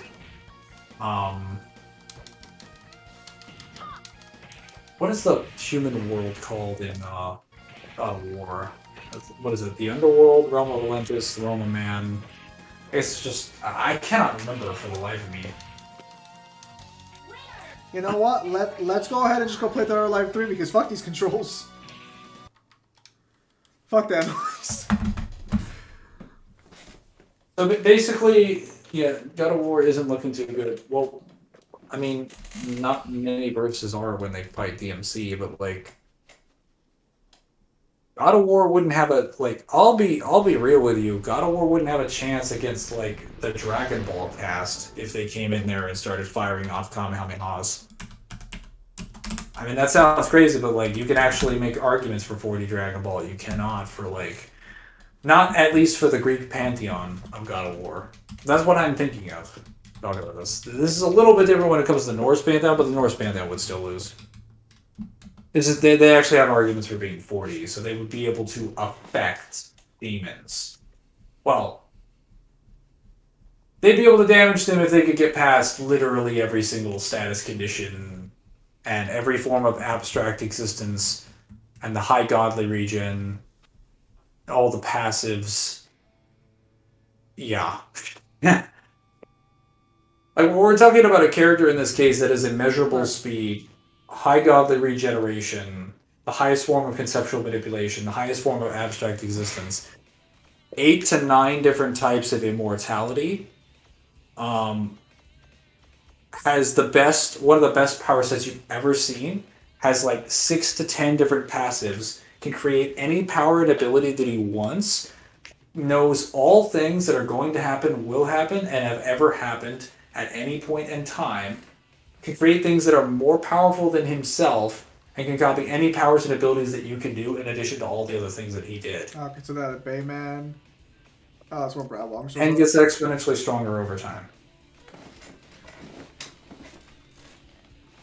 Oh, right. That's what you're asking. Just so 2B, 2A. Well, so we don't actually know how much power is needed to destroy the seals. Like, I'm not even talking like a direct quantification. Like, we don't know how much power is needed, like, in comparison, because the seals have never been broken without negative repercussion. Argosax's example isn't like a fair example. He doesn't actually like properly break the seals. The seals are already broken by the Arcanas, even though the ritual is incompleted. Because like Arius is already causing problems to the seals themselves due to releasing the Arcanas. It's also worth noting that the Arcanas are not like they're not an example. They're basically like 4 plot devices used to seal them away. They're independent of the original like power of Sparta. Whereas all the seals involving like Pluto and seals involving like Mundus and other demon kings, they specifically involve Sparta's power being removed. So it's a power source that they have to get rid of, directly rid of Sparta's power. They have to break that, but like again, every time it's been broken, it's had negative repercussions. That's why I wanted to see if Void God of War verse can stop or seal Void from this. To be fair, Samaj, the God of War verse can't stop a lesser demon. Oh, okay, finally. In its true form. Like a singular lesser demon.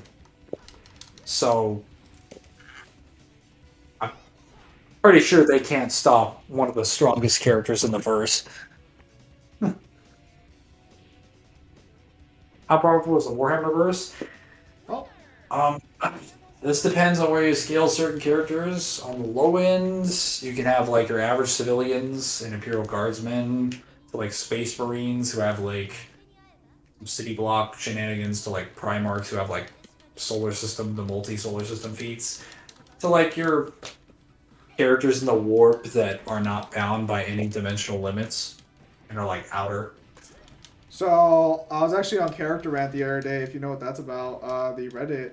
And apparently, they were upset that Warhammer gets scaled so high because apparently it doesn't actually scale that high and the statements aren't valid, apparently, for a lot of the stuff that people claim. If you want to see VSB's reasoning on it, they've literally put like a documented like a massive works cited citation where there is literally a conversation between like, I believe it's like a Space Marine. It's a Space Marine and it's an Inquisitor or someone, where he explains verbatim that demons break the theory of relativity like a chew toy. He literally explains that our world is seen in 4 dimensions: length, width, height, and time. However, a demon doesn't operate under these conditions in the slightest. They aren't bound by it at all. And then it's just like, well, if I can't see it, that's not there. It's like, no. That simply just means like they don't participate in their reality. They don't participate in any dimensions at all. Like that's the most blatant like high-end dimensional stuff that you could get. Okay, so if that's true, that does seem like, okay, I can kind of understand where that guy's reasoning is coming from then, because that sounds like something you would only really get for like 5D confirmed. Well, so no, so hang on, it goes higher than that. Well, I was gonna say, because like, so it's like you have to now prove at that point that the scientist who uses the theory of relativity would be, oh, that's such a cool state transition, would be aware of the infinitely higher dimensions above the 4th dimension to make that claim, you know? Make what claim? Well, okay, so it's like, so what you said, all right, that sounds fine for 5D easily. That seems fine. But if you're going to argue higher than 6, 7, 8, 9, he's like, well, he's above all. Oh the no, other- that's one example. There's also statements of Oh, like okay. infinite layers, infinite dimensions, and like. Well, let me go and find it. Yeah, I was gonna say if that's like the main crux of evidence, that's kind of weak. I can kind of understand what. Dude, there is about. there is literally like 30 statements involving the dimensionality, and they just get better. I assure you. Some of these statements even I wasn't aware of. Where is it? Ayani's got that fucking juicy ass fucking up grab in this game. How about the? Well, he's talking. Chaos. We're talking about the Chaos Gods right now. That's what we're like. That's what we're talking about. Well, so I'm talking about the warp specifically. Well, but the Chaos Gods scale above it, right? Or they scale to it. Yeah, but this Oh! also affects even your base chaos, like demons. All right, so we're fighting Ginra now. Yeah.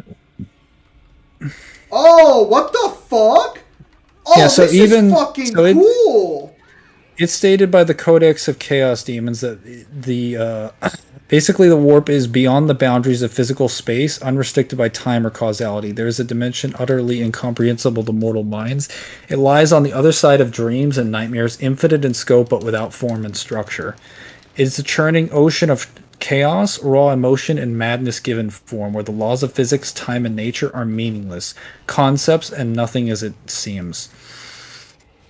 Let's see. It's also stated that basically no mathematics can actually properly quantify in a science, I believe, what is it? When the ancient mathematics first discovered dimensions beyond the physical, many a classical scholar have been driven to insanity as an attempt to codify his findings in empirical terms. Here's the words encrypted in the first journal, the Frenza, the Slender volume, the Crimson King had helped decode. Kirchhoff had learned the secrets of navigating such a tetrapus calculus. It was an inexact science not meant for mortal brains to comprehend, but his cognitive reach was far beyond those lunatic geniuses who had tried and failed to grasp the enormity of the worlds they had glimpsed in dreams and fugue states. That's pretty cool boss fight, I'm not gonna lie. Let's see. Warp has no true form, no true nature. More statements of laws of reality. Let's see. It is stated to be timeless and ever-shifting. It is known as the immaterium or the warp space. It is a dimension parallel to our own, a universe devoid of consistency and unbound by the laws of time and space, a random, unstructured paranormal of pure energy and unfocused consciousness. It is chaos in its truest form, unfettered by the limits of physics and undirected by intelligent purpose. Let's see, there is no linear flow of time there, or any rational laws. It has no limit or actual geography, or no actual distance. It has no physical dimensions, and the realm of chaos is without limits or true geography. Let's see. Yeah, I feel like I guess I'd have to read it for myself, but like, I feel like a lot of these you can just argue are just 5-dimensional. Because again, the laws of physics So the galaxy, only extend to like 4 dimensions. The galaxy of the Imperium is vast. There's another realm alongside which the Imperium is nothing in comparison. The realms of chaos, the warp, the immaterium, all these names the humanity is given to this parallel dimension. None, however, can hope to encompass it, for the warp is a realm of infinite size, infinite possibilities, and infinite madness. Let's see. Not no costume.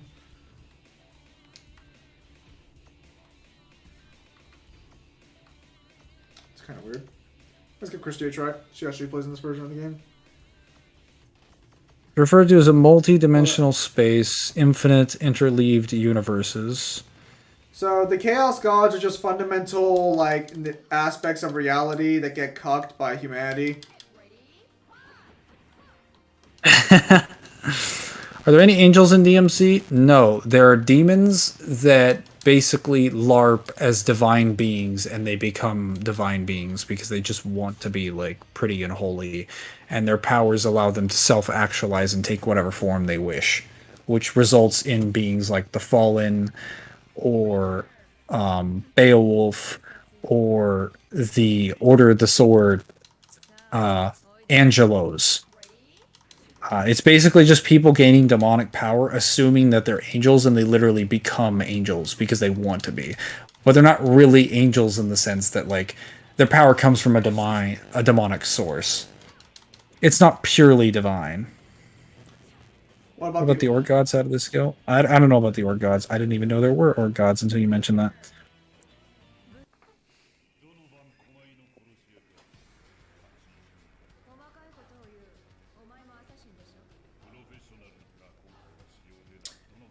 This is so fucking weird.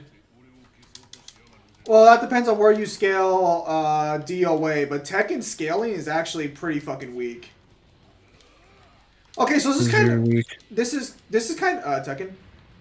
Yes, it's very weak. Yeah. Like, it seems impressive on paper, but, like, the highest you get is, like, maybe some light speed shit and maybe multi-consonant scaling. Maybe. Lightning consistently.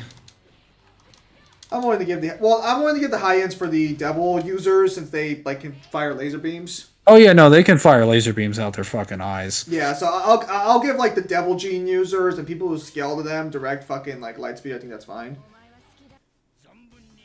The stages are kind of cool, actually. We're going to take a look and see what the stages are afterwards. Okay. Oh, I can knock them off. Oh, that is so fucking cool. Like, there's still stage transitions in DOA 6, but they're so... well, depending on the stage, they're kind of toned down, but there's nothing cool like those. Hey. Fucking pervy old man. Yeah, so it's stated, I believe, in one of these paragraphs being shown here that because of, I guess, some... Oh, Chaos Gods or Warhammer.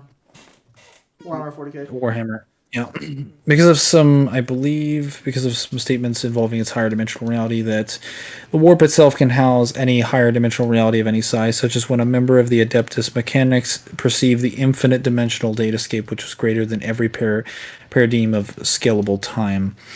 It says heuristic in the presence of the word, every paradigm of scalable time, from the cosmic day to the compression of universal history to a single hour, failed to utterly capture the datascape's infinite scope. Its mysteries went back to the first stones hacked from river bedrock, stretched into the omega point, the logos, the hyperaxis all in once. And for all that this aspect of Serpentia was a place of knowledge and understanding, it was also of metaphor, illusion, and maddening symbolism. Highways of light were easy to interpret. What of the vast serpentine coils arcing above and below to encircle the world before coming around to engulf itself? What of the conjoined helices of light that split apart like the branches of a towering tree with roots deep into the datascape? Could he even see the things truly, or was his Hamid brain simply interpreting the unknown in many ways he could process? Looking down, if down was even a concept in the infinitely dimensional realms of thoughts, it was clear how foolish and how naive he had been to claim to have been Serpenza's master. Okay, again, so canonically these characters... so, you know the exploding floors? Like, in the DOA fight scenes? Like, you know how, like, the floor just explodes? Massive fucking explosion? That's canon. So are the giant statue that they fucking can get thrown into, and so are the fucking cars they can be thrown into and shit as well. So, technically, if you were to shoot them in the head with the bullet, logically, based on their canonical, like, because thanks to the canonical things that they take explosions and tank shots, logically they shouldn't have their heads pierced. But, like, if you could pierce their head, they die. Because they're still if they are low 2C, like, let's say you do scale them that high, they would be the weakest low 2C characters by far. Or, they, like, power and ability-wise. They would just be pure, honest fighters. They would not have, like, any hacks or anything, except for, like, the ninjas. Looks at Goku. I mean, they could probably put up a decent fight against Dragon Ball, like, ironically, if you do... well, actually, because you can actually argue they scale to inaccessible speed, so... oh my goodness, it's such a weird boss fight. Fuck! Wow, they reused that. They reused that. Whoever modeled that graph really fucking liked it. For people who do have, like, I guess, in the verse that have a knowledge of, like, the fourth dimension, and even, like, some understanding of what's beyond it, they are not able to, like, quantify this. So I believe, I can't remember exactly what his name is. This is quoted directly from the Crusaders of Dorn. Oh, fuck. I accidentally jumped ahead. And so he says, this is not the work of the warp. The geometrics of the warp defy explanations of any kind. If anything, these dimensions here exhibit a greater complexity. Many of us have noticed the inconsistencies of the room here, the lack of a match between the exterior and an interior. I've seen it for myself. He nodded. The movement accompanied by the faint whirl of muscle bundles. Though complex, the dimensions of this place are inexplicable. This whole habitat is an expression of higher dimensional physics. What the? Explains the. Oh, what the fuck? The universe we exhibit comprises 4 dimensions: height, width, depth, and time. These creatures are perhaps natives of more. You speak of the warp. I do not. The warp is separate, into itself, another realm entirely. There are more dimensions than the 4th in our own field of existence. It is though these entrance to the warp is affected, and some of the greater mysteries of the Adeptus mechanics are realized, but these dimensions are not of the warp. They are as real and physical as the heft of your sword or the roundness of your bolts. I do not understand. Imagine, champion, that if you lived in a world of 3 dimensions instead of 4, he said, width, depth, and time. You would have no concept of up or down, as there would be no height. It would appear perfectly normal to you, but that would not mean that height does not exist, only that you are incapable of perceiving it. So it is here. You speak in riddles. If such a place existed, I would be able to see it. I see no flat world, therefore it is not there. I speak of the greatest mysteries of the temples of Mars. It is not given to you or even to me to understand them, but that does not mean they do not exist. You posit then that a creature exists as a physical being, not a witch or a demon born out of the warp? Yes, my lord. These new forms of the Scythor are as real as you or I, but possess further dimensionality to them, which makes them difficult to perceive. Forgive me, lord, but I am unable to elucidate further. This field of study is the preserve of the greatest the magi of Mars. My only knowledge of it is practical. The application of these prayer equations to the proper function of field generation, such like I do not know sufficient incantations to reveal the secrets encoded to this within this man or this building. So as he blatantly states, like, the Chaos Demons don't even operate within, like, the 4 dimensions mentioned there, and the warp is not even responsible for that directly. But it already has multiple statements of, like, infinitely layered shit.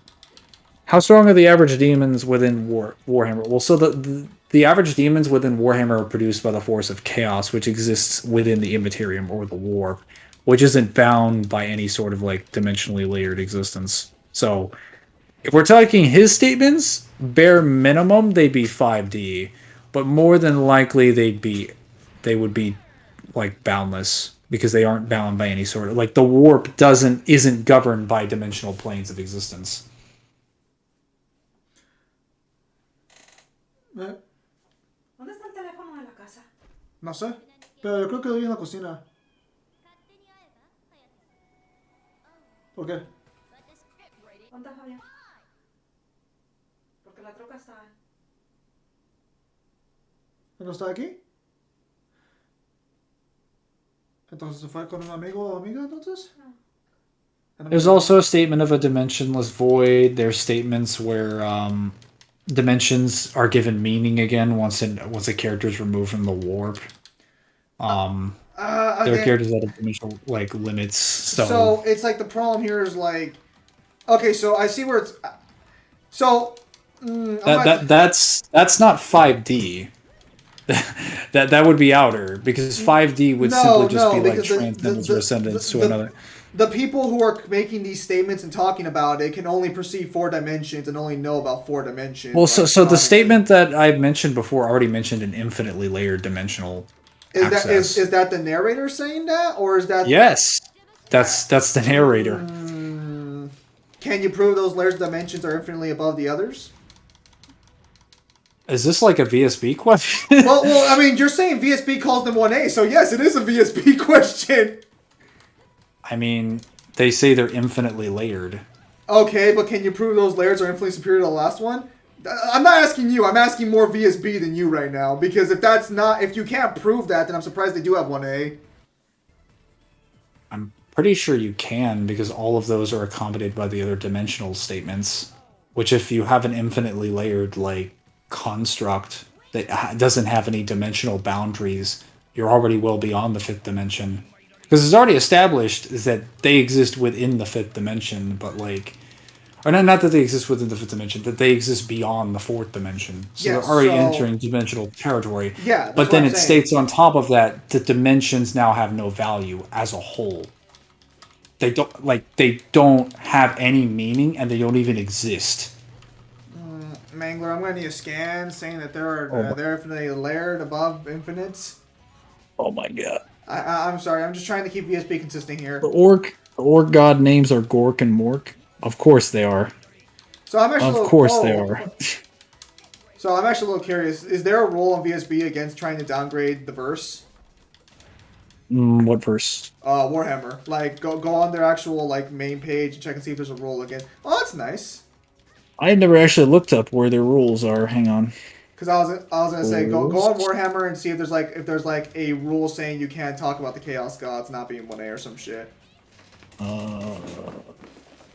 So the thing is I know you guys don't really care about the game. I'm gonna talk about it anyways.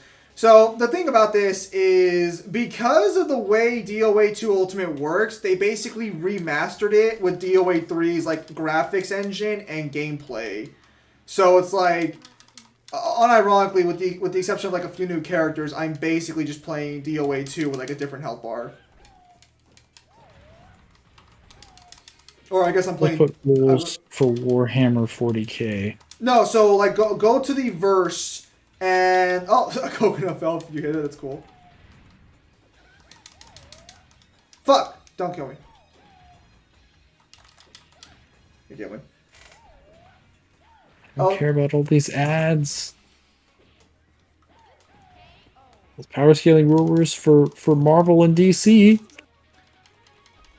I don't think there are any ones for Okay, Warhammer. okay. What page are you on right now? I'm looking at the VSB fandom. No. Go to the Warhammer page where it says Powers of the Verse, and usually if they have like specific like rules that aren't Marvel or fucking DC, they'll mention it on that page. Where it's like, oh, the powers of this verse are 1A, you know, fucking this speed. They'll usually have something. I'm pretty sure that's a defense thread explaining it, and it seems to be accepted on the site. Okay, it's no, also documented. you don't get it. Hang on, let me look at it myself. No, I'm looking at it right here. I'm trying to find it.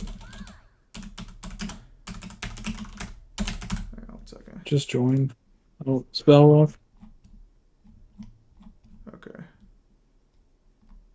It's gonna be at the very bottom, I think.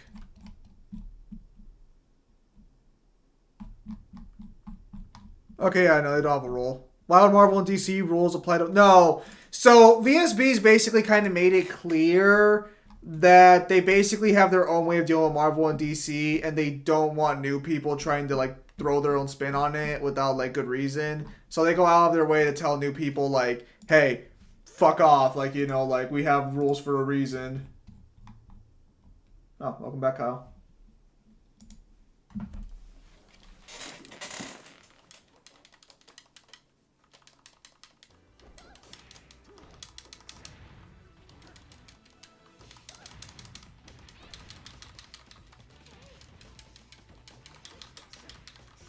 Nice.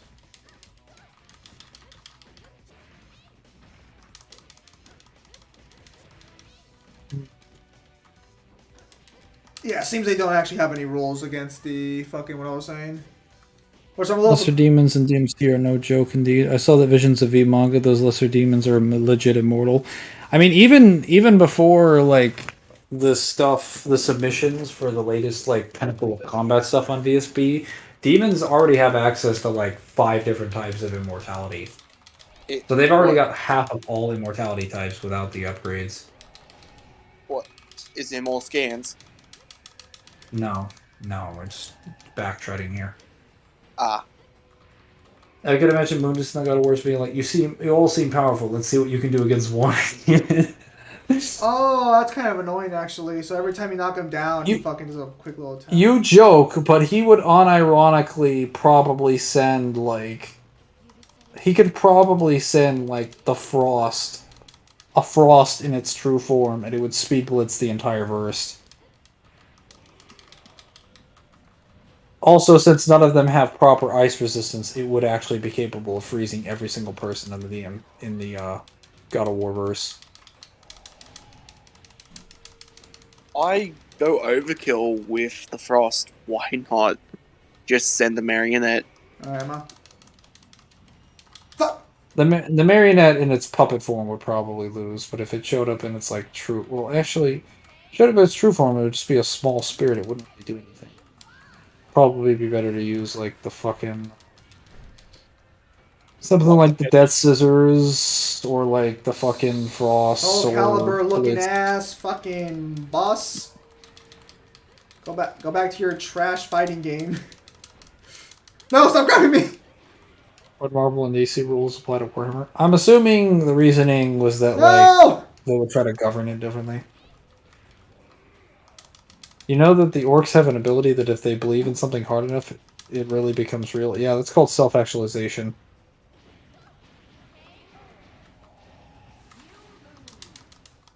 Oh, come on. Yeah, every single demon in DMC has that. And it's their subconscious desires become reality. And they defy like any boundary that they're affected within. Motherfucker! Also, I'm continuously losing HP. I just realized that. So like if their desires are in their subconscious, they can become part of reality. They'll completely ignore any barriers or boundaries between like their subconscious and the reality that they occupy. Are you talking to me about those fodder demons you fight me in the game? Yes.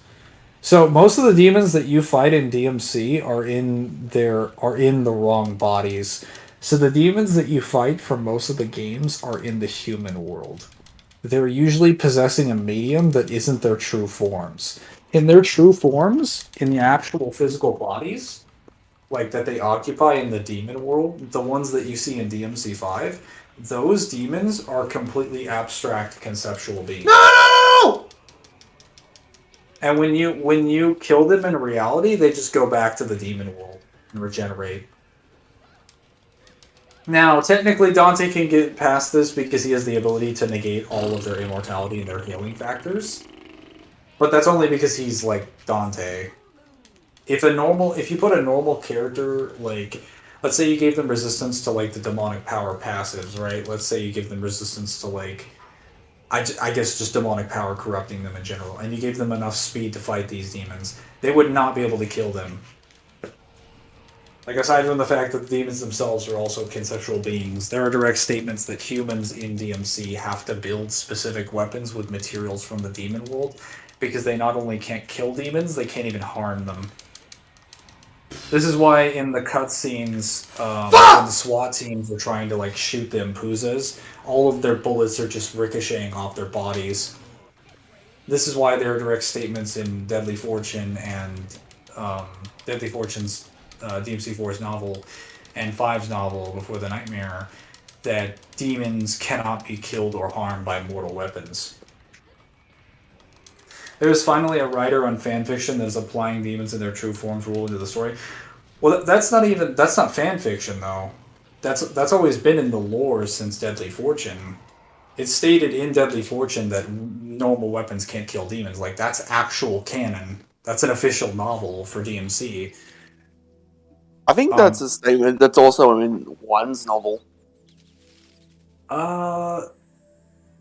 Maybe. Well, so One's novel clarifies that demons aren't using their true forms, but I don't know if it states that, like, real weapons can't harm demons. But it does make it clear that demon-like materials and powers don't operate within the dimension, like within the third dimension, because they completely defy reality, and their weapons and materials are all can also be interpreted as completely indestructible by three-dimensional standards. Wouldn't really matter. It wouldn't really matter anyway because Deadly Fortune in 5's novel like outright states it. Orcs do scale the Warhammer demons, so they've killed them. So when it works, well, so this is where it gets tricky with Warhammer. Is that's only within the Immaterium.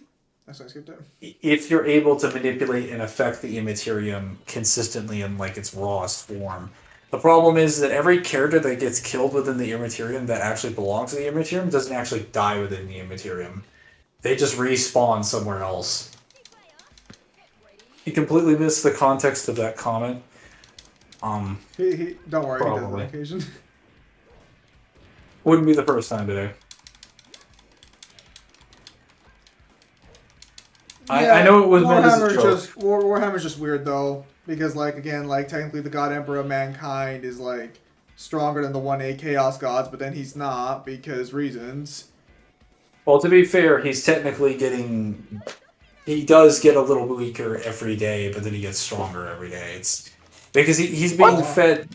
He's being fed psychers every single day, like that they're basically being sacrificed to his throne to keep his like soul and existence alive. No, like across I understand that. Like I remember you telling me that, but it's like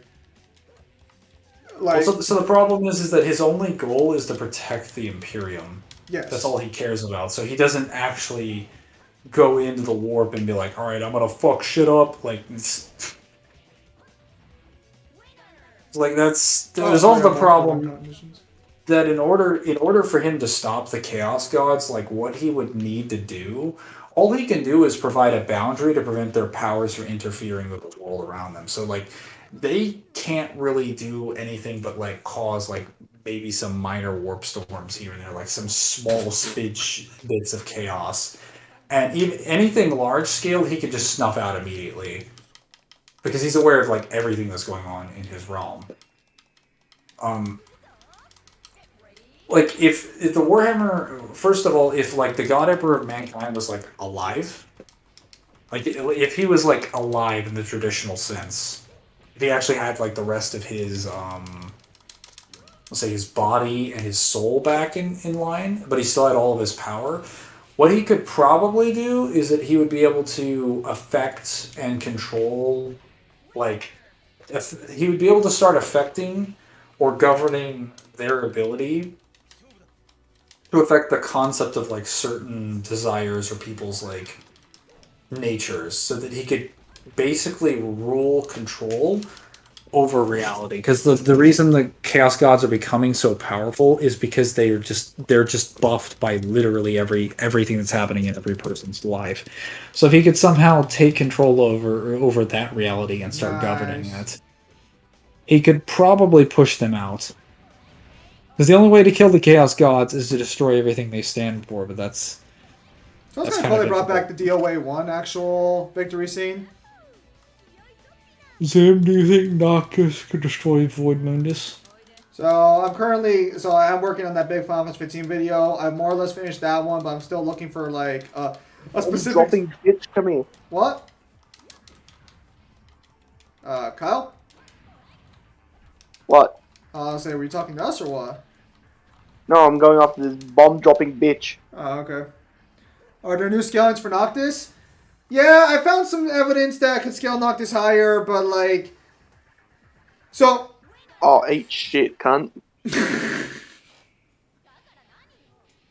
What do you see? Devil May Cry Fairies Path by Zatris 007? Yeah, that would be a fanfiction Mangler, or the fanfiction he's probably referring to. But Mangler doesn't read fanfiction, presumably. By the way, I mean fanfiction story that the writer's writing. I heard. Zim does think Noctis hyperversal. I'm sorry if you guys don't like the correct scaling of Final Fantasy 15. Unironically, though, like even at a bare minimum, I vastly disagree with where everyone else scales them to. But because you scale Noctis higher than Cloud, it seems. Well, so this depends on where you scale Cloud, too. Because Cloud scaling is also... Fuck you. Omega... Okay, so his name's actually Genra in the canon. But, whatever. I guess, like, that came out later.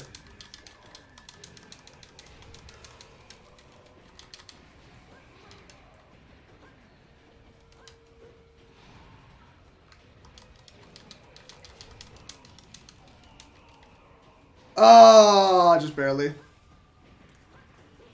Well, so this depends on where you scale Cloud, because like even I think like fucking Cyber, who fucking was the guy who mainly scaled Final Fantasy VII for a while here, was fucking only saying like was only giving him like multi-galaxy for Sephiroth.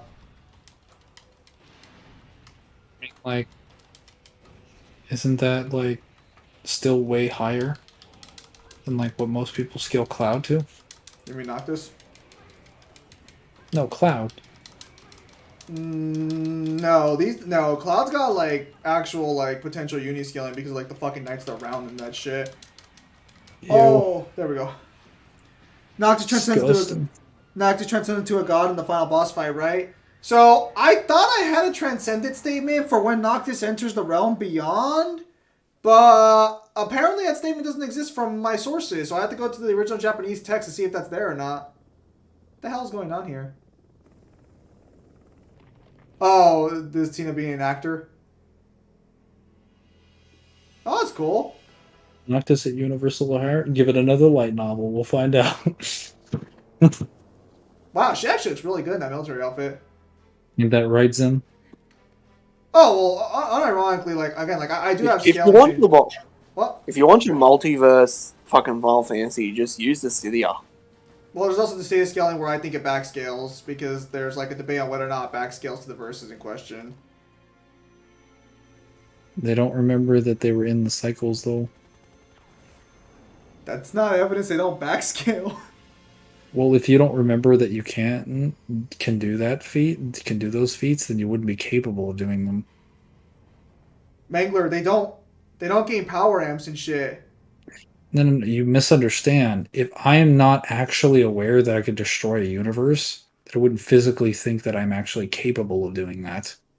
It wouldn't matter if I didn't get weaker. Mangler, that doesn't, no, they don't destroy universes in Dissidia. No. I'm arguing like under the context that Dissidia would give them like 2C or 2A scaling or whatever the hell. Like, let's say it backscales the main series. They're not aware of the fact that they performed those feats. Okay, but so they wouldn't think that they'd be capable of They're them. not performing feats, though. They're just scaling the people they fight with their normal abilities. Then scaling, regardless. It doesn't fucking matter. Mangler. You have to have a statement confirming that. So basically, What do you mean confirming let me what? explain this. Noctis shows up in Dissidia and fights Lightning using his normal abilities and everything. He originally starts off thinking it's fucking Gladio's thrown him into a separate dimension because apparently Gladio's done a prank on him that threw him to another continent or some shit. I don't really understand. As you do. No, like so unironically, like he wakes up in a desert and he's like, "Is this a prank? Did Gladio do this?" And I'm like, "Noctis, what the fuck did Gladio do to you?" Anyways, and then he just fights normally. So it's like this. We have context for that. What context? He looked at his sister. You don't get to exist in this reality anymore. Lightning, I get it. You're the prince, but that's my sister. Cyber was scaling their speed to MFTL last time I talked to him. My headcanon is Cloud is weaker than Lightning, weaker than Noctis. Again, so if I can refine, I know that transcendent statement exists somewhere because there's no way I fucking there's no way I missed that somewhere. I know it exists somewhere because whenever I read something, I don't misremember it that badly. So I know somewhere there's a transcendent statement for the final cutscene. If I can actually find that statement, that'd actually help out a lot arguing for higher end scaling for 15. But even then, no, it would still be higher than where most people scale it to. As for Mangler's thing about backscaling, I mean, I guess, but it's kind of like one of those, it's like I get plopped into a separate universe where I just punch people normally, and those people are like 2A, and then I come back and I just punch normally, it's kind of like the same thing. It's weird. That's why a lot of people don't like backscaling Dissidia. Everyone's just scared of multiversal Arden. Yeah. Doesn't that make more sense, though? Isn't he supposed to be, chaos before he's chaos? You mean... Okay, so... Oh, no, I was thinking of Garland, my bad. I was going to say, you mean Garland? Arden, Garland, what's the difference? Okay, good, a few things. One of them is a sexy hunk. What's your point? I'll let you decide. You're not going to take a stance on which one is which? Are you guys making a what if Dante was in One Piece video? Hell no. Fuck that. That'd take That way too series long. is way too long. It also wouldn't be as fun. Probably. If we're gonna do that, we would literally just have me and Zim go through it as it is now, because we're the only 2 out of the 3 of us have actually properly gone through One Piece. There's also the fact... That's not actually true. I've gone through, everything up to Whole Cake Island. All right, never mind then. But Okay, so he can at least. All right, so you can actually join the conversation. Good. all right, go read Wano now. Yeah. Let me just reread all of One Piece real quick, just to make sure that I'm on like It's only a cool 1,080 chapters. no problem. Well, so I was thinking about fucking hang on. Oh damn, Christy, that's a nice outfit. Also, if we did Dante versus like the One Piece verse, even like Equalize, we would have to like handicap Dante like significantly. Then we'd be like, all right, Dante, we're gonna give resistance to all your passives to all the fucking like One Piece characters because you'll just like corrupt them to death. Well, the worst part is that like the worst part would be is that like the big gotcha when it comes to anything versus related is like the Logias, and the Logias would get absolutely fucking demolished. Be like, hey, you have type 1 conceptual manipulation. We're either going to have to nerf that down to type 3 or just take it away entirely. I was gonna say, if we were to put like DMC in One Piece, we would have to like fucking do the way Ruby did the Justice League, where we'd have to put Dante into the world and make him like originate in that world, and we give him like a devil fruit that gives him his demonic powers to some extent. But like, you can't swim, but in exchange, you basically have every power ability.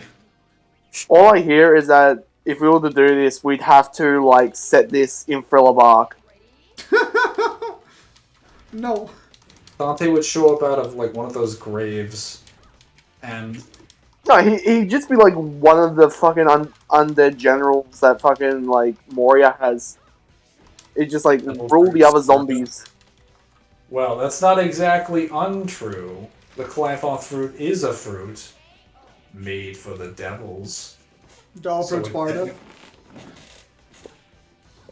Yeah, no one else gets the joke. So Dante's actually aware of the DMC verse, but like no one else knows that he's from it. They just assume he's born there, so they assume he's like crazy when he talks about it. Just survival upstream. No, so there are just some things not worth doing, and that's one of them, because ultimately, like, you can't even, like, connect the origins, and there's only so much fan fiction I'm willing to do for free. On top of that, like, even if we were, like, do, like, a boss rush of, One Piece's strongest against Dante, it's not going to end well, even in the equalized scenario. Kaido, Emperor's Hockey, Dante, Demonic Energy, Go Burr. I'm still looking for a statement of Atlas saying they only cross over with other series that can survive their universe. So, if I recall correctly, that is actually we might actually have that statement actually. If I might have to go through Shin's DMs because I think I still have those open. But I think Shin sent me that statement. It was in regards to the DMC2 crossover, where they say they look at verses and they only choose verses that they think would fit or survive their verse. And that's why they chose Dante, because they thought he'd be a good fit since he was a demon hunter and shit. Yeah, wasn't it one of the reasons why they did it? Because they looked at him and like, yeah, he would survive it. Yeah. I'll pay $20 per Fuda character in a fanfiction. What the fuck? Hey, I was going to say you might just get that request for free. I think there was a direct statement made recently for, it was either by Kubo or in an interview, where the reason why, what's her name?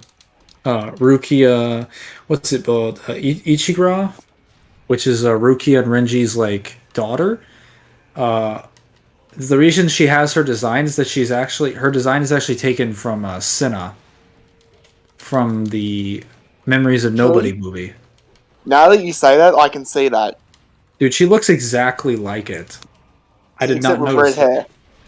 I was also gonna. I also forgot to mention Senna actually does appear in the Bleach anime. She has a cameo.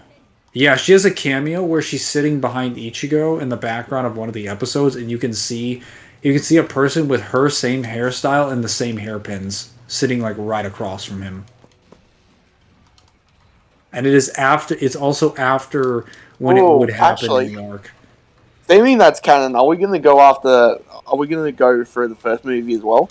Or we're kind of gonna have to go through the fucking first movie. I hate you guys. Yeah, that's him. I fucking hate all of you. Hey, all that good movie. I was also gonna say that technically Can't For Your Own World Can't Fear Unworld also references the family of nobles that appears in Memories of Nobody, and reference that they got exiled to the Valley of Screams. If it makes you feel any better, Zim, you don't have to watch Diamond Dust Rebellion. That's or the only Fade one to I've Black. seen! Why? It's not even that good. My friend had access to the movies on his phone during school. In fact, Fade to Black and the Diamond Dust Rebellion are actually quite boring. So, okay, hang on. Maybe I'm thinking of the wrong one. Which is the one with Toshiro fighting his, like, Diamond others off Dust of... Rebellion. Diamond Dust Yeah, I was Rebellion. right. Fuck off with your grabs! It's got Toshiro on it. Of course it's about diamonds. I want to say Argo Sex Nightmare. Why does Christy look like she can be a twin sister of Lee Chalon? I don't know what that is. Ichikai Senna Reincarnation. No. J Anarchy Nightmare from what series? DMC. If I could find that statement, I could get DMC2 Dante to 1A. What statement? Are you even listening to the conversations? I heard part of it. Angler, Tuska the Demon Killer is an orc warlord who sees a wall into the depths of the eye terror into the cast itself, reaching even Norm's brass citadel. Cool. No, you stupid fucks. Go with... No! Oh my goodness, do not grapple me to death. Do not fucking grapple me to death, dude. We wanted Electron Avenue, not Oxide Station, you fucks. No! He does. No! Would Nightmare Argo Sax in a dimension, or would it be a paradox? Nightmare would not be able to do anything to Argo Sax. Oh, I fucking hate this boss. Nightmare would probably put him inside of a dimension, and Argo Sax would be like, but see, that was my plan from the start. Now you're trapped in my dimension. Oh my goodness, I fucking hate this boss. It's like the problem is that this boss isn't so bad depending on the character you're playing as, but like if you're playing someone like fucking Helena who fucking does nothing but pure knockdown. Oh my goodness. The statement of Atlas saying the only crossover characters that can survive in their verse. Wow. How the fuck do you even dodge that? I mean, well, that's kind of weird, depending on how you want to take that, because it's kind of a mobile game that has its own lore. And it has 5 Dante and Bayonetta in it. Yeah.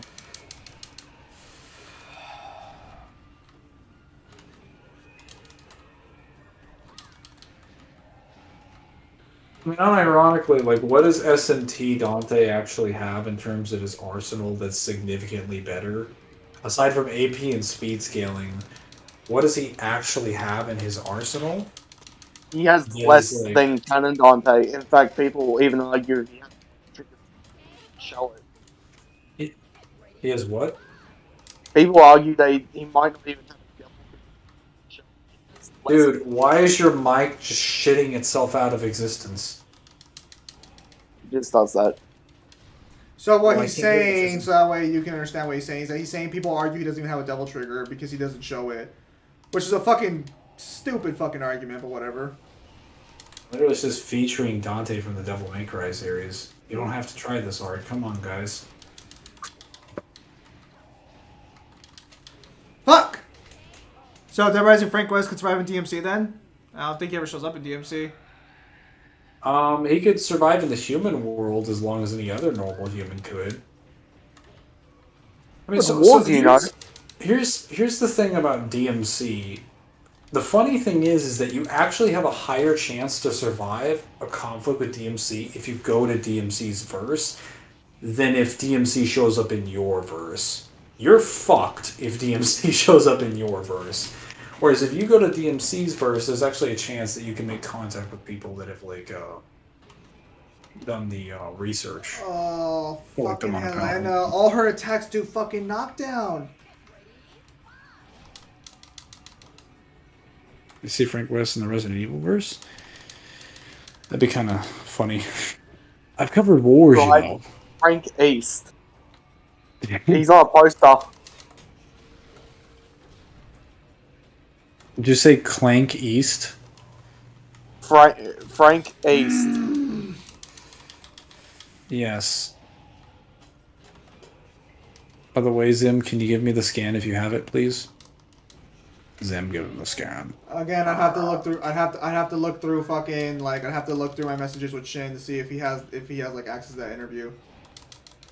Chaos versus DMC, Mangler? Are you talking about the Chaos? Oh my! Is that an unblockable? I think it's unblockable. You fucking. Oh my! I fucking hate this. Chaos has like higher like scaling, but as far as like versatility, it's not as versatile as DMC is. Because Chaos is very self-destructive, whereas demonic power is very individualistic. Like if we're talking like which one is like more effective. That's unblockable. That's unblockable. Demonic power is arguably much more effective than Chaos Energy and Warhammer 40k, because Chaos Energy is self-destructive by its very nature, whereas demonic power isn't. Fuck you. Because Chaos can get buffs from and cause problems with anything related to its existence, whereas demonic power doesn't necessarily do that. Demonic power literally only causes things to happen in relation to itself. So it's a very controlled power. It just has the ability to do whatever it wants. Yes, finally! Fuck! Arcade cabinet, Frank? I don't know what this arcade cabinet is. What even is her ending? I don't even fucking know. I've never seen these endings before. Yeah, Frank West shows up at the front counter at the Ouroboros Corporation. Like, hey, I'm working up a story. What you got for me? I thought it was actually really well fucking animated. What the fuck? That would be really funny. That dog has way too good animated fur. It's fucking weird. He shows up outside Raccoon City with his... I can picture it now. He enters Raccoon City during the events of... what is it? Fucking... Is it Resident Evil 2? It's 2 and 3. Okay, They take place simultaneously. In Resident Evil 2 or 3, either one, he shows up on his like little on his chopper. And he's like, "Oh hey, like what are you doing? Like." So just for context, dolphins are way more violent than sharks. So this is actually just like don't swim near dolphins. They are violent fucks. Dolphins are dicks. Yes, and they. Why are you swimming with dolphins? That's a good question. I really don't understand the context for these endings, like at all. Oh wait, did you get saved? Did you get saved from a shark attack? No. Well, no. I mean, here. Imagine Frank West used the arcade machine just like Dante and DMC verse. That's kind of still weird. Seen Resident Evil. Are you talking about the thing from Dead Rising 4? I have not seen Resident Evil. No. I think like the games aren't bad. I'll probably play them some more. I just don't know like fucking if I'll grind out all those skins or if I'll just like react to them because some of those skins are actually cool. So if Frank got his power, so if Frank went into the Resident Evil verse, he'd probably do well against base zombies. But once he starts fighting like things like Nemesis and like So basically, the tyrants. Yeah, he would, unless we pull out Dead Rising 4 Frank, he's probably going to lose. If we pull out Dead Rising 4 Frank and he gets the arcade machine, he sweeps the entire verse. Because at that point, he gets, like, the fucking... I would not say he sweeps the verse, but do you actually think that, like... Do you think that he couldn't, like, beat Mr. X on his own? Well, so, like... That depends. What does it take to beat Mr. X? Because if it's like building level or above, can you run away? You've beaten him. Okay, I mean, like actually killing him. Because the lead looks strikingly similar. What? Are you talking about? Also, so like, him would know better than I. Wouldn't Mr. X like scale slightly below Nemesis? Yeah, I guess that's a fair point to put it at. Lee Chalone. Oh, this guy from fucking Tekken. This fucking weirdo. Wait, Which one? so The white-haired one? Oh, when I say he sweeps the verse if he gets the arcade machines, when he gets the arcade machines, he just canonically gets the power of Capcom's like mascots. So he can just take the powers of Mega Man or Street Fighter or Devil May Cry. That's fine. I just know for certain that Resident Evil has higher fates. Then Mega Man or Devil May Cry. You'd have to prove that, like, he gets their arsenal doesn't mean he gets all of their powers.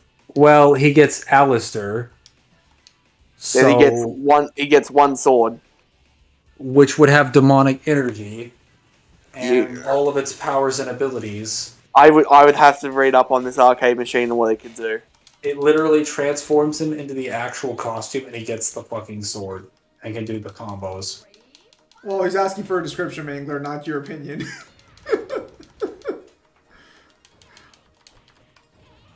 Oh, that's right, because so she has the same fucking fighting set. I'm just saying, even if we don't say he can transform into Alistair, it would just be an exact copy. That sword scales higher than anything in the Resident Evil verse. I know that for a fact. Counterpoint: railgun. That's not a counterpoint. Joke's on me because Alistair, just like in the main series, turns Frank West into the most glorified glass cannon that Capcom has ever created. His win condition is don't get hit. Oh, fuck, that's brutal. That would be really silly and funny. Sweeping these fucks. Super Mr. X versus Base Nemesis with no weapons. There's a Super Mr. X? Yeah. Nemesis should take that one because of intelligence. Oh, you can slip on the ice? Oh, man. They really did DOA 5 and fucking 6 dirty. Wow, that's actually fucking cool. Also, wouldn't Nemesis have a way better healing factor, and it's only because of, like, the clock tower, they started mutating poorly? No, so Nemesis was mutating fine until you slice him up into little pieces and throw him into a vat of acid specifically designed to kill BOWs, and then he still comes back. That's the point where you give up. Okay. No, that's the point where you get the railgun.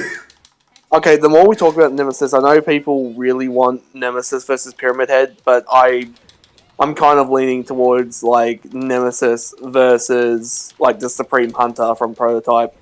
To be fair, that'd be probably an easier matchup to fucking work with than, like, Pyramid Head, because you have to argue for, like, psychological horror and shit with Pyramid Head. Oh, look, Pyramid Head's fucking goblinating some nurses. Nemesis doesn't give a fuck. If Jill's not there, he doesn't give a fuck. So with Pyramid Head, and this is what I've always been confused on. I've never tried Silent Hill. Is he an actual thing, or is he just, like, part of your insanity? Okay, so everything in Silent Hill is a reflection of, like, your, like, fucking, like, your sins, basically. So Pyramid Head is real within the context of Silent Hill. He's not real outside of Silent Hill. So, Now, what? He would do nothing to Nemesis then, because Nemesis doesn't have a brain going on. So are you telling me as long as you don't know what fear is, you basically will never see him? Well, no, it's more... Okay, so... No, I can explain this very briefly, because I actually... Okay, or Mangler, are you familiar with Pyramid Head's actual lore, or no? No. Yo. No, well, Neo, since you haven't done anything all day, are you familiar with Pyramid Head's actual lore? Yeah, I'm glad I popped in just in time. I can explain. Alright, go ahead, Neo. But no, the thing with Pyramid Head and him in versus battles is, well, not versus battle, but just in general in his interactions, is like he's a very personalized antagonist, if that makes any sense. As in, Pyramid Head and his nature, or just the nature of Silent Hill in general, is very relative to the person themselves. That's one of the reasons why like it's very, different from person to person. Now, how Silent Hill would work in a versus battle per se, well, it's very weird. Let's just put it that way. While Pyramid Head in himself is very personalized towards James and all that stuff, still you would kind of have to use him of how he's used towards, well, James, because, well, that's the only Pyramid Head we've seen. Well, at least in... that's the only one we've seen, like, anything, but if I recall correctly, Pyramid Head's making an appearance in Origin, right? In, like, one of the endings, you get turned into a Pyramid Head? Well, yeah, we have to go into Silent Hill canon. Then we have to go into Silent Hill canon, and that's a whole can of worms in itself. Oh, so that's pretty bad on its own.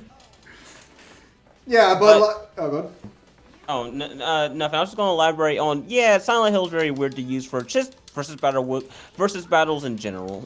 Yeah, but if you really want to do it, Pyramid Head's on-screen showings are mainly just Silent Hill 2, since that's where he should have stayed, and that's about it. That's pretty much where I feel like Pyramid Head is a character that I really wish wasn't milked, because, well, the whole point of Pyramid Head is he's personalized to James, so his existence outside of James's own perception and own subjective reality is very odd. So why? Plot twist, everyone's just as fucked up as James, and they just keep reusing the same asset. Ignore the fact that James, did what he did in the trunk of his car. So are there different Pyramid Heads, or is it just the same one? So they're supposed to be different, I think, because multiple have shown up at one point. There's there's a comic, right, Neo? There's like a fucking Pyramid Head comic or some shit. There's a whole Silent Hill comic that goes on a lot of stuff. Let's put it that way. You sound like it's a bag of worms or something. No, seriously, Silent Hill has no right being as complex as it is. It really has no right being this confusing. They can't all be Fatal Frame, man. For one thing, I actually do like Fatal Frame, but also, yeah, no. Like I said, Silent Hill is just a very weird series to use in versus battle, and yet somehow it's very popular. So Dead by Daylight, the entity kidnapped Pyramid Head. Yeah, he literally just. Well, to be fair, James Sutherland is actually technically in Dead by Daylight now, because you can get him as a skin to replace the protagonist of Silent Hill 3, that one blonde chick, Carol, I think her name is, or is that the cop? You're thinking, yeah, I think you're thinking of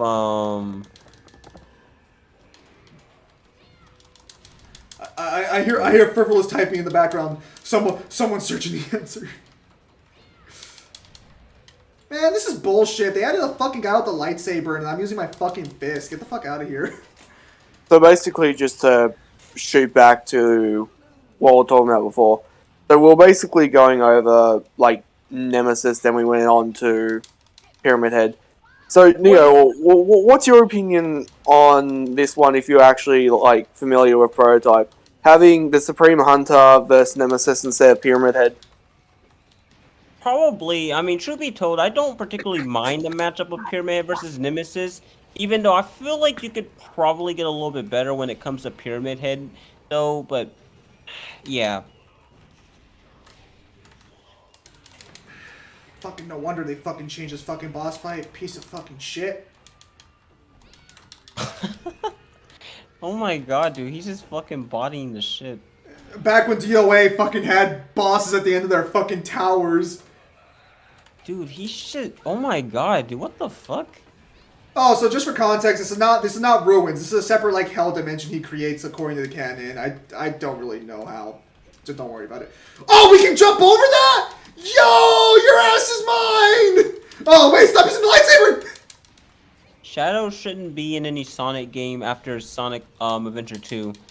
Well, Shadow could have appeared in other Sonic games. It's just that for how they did him, he probably was better off not appearing after Sonic Adventure 2, and probably was better off just waiting until much later into the series to bring him back. You know, I was kind of expecting her to be in a bikini given the track record of endings, but this is actually nice. Don't mind me. Wait, are you saying you didn't like Shadow and Shadow the Hedgehog? Dude, no. I absolutely did not. Absolutely not. Like, say what you want about Shadow as a character. That game just flannerized him as pure edge when he had more to him than just being more darker Sonic.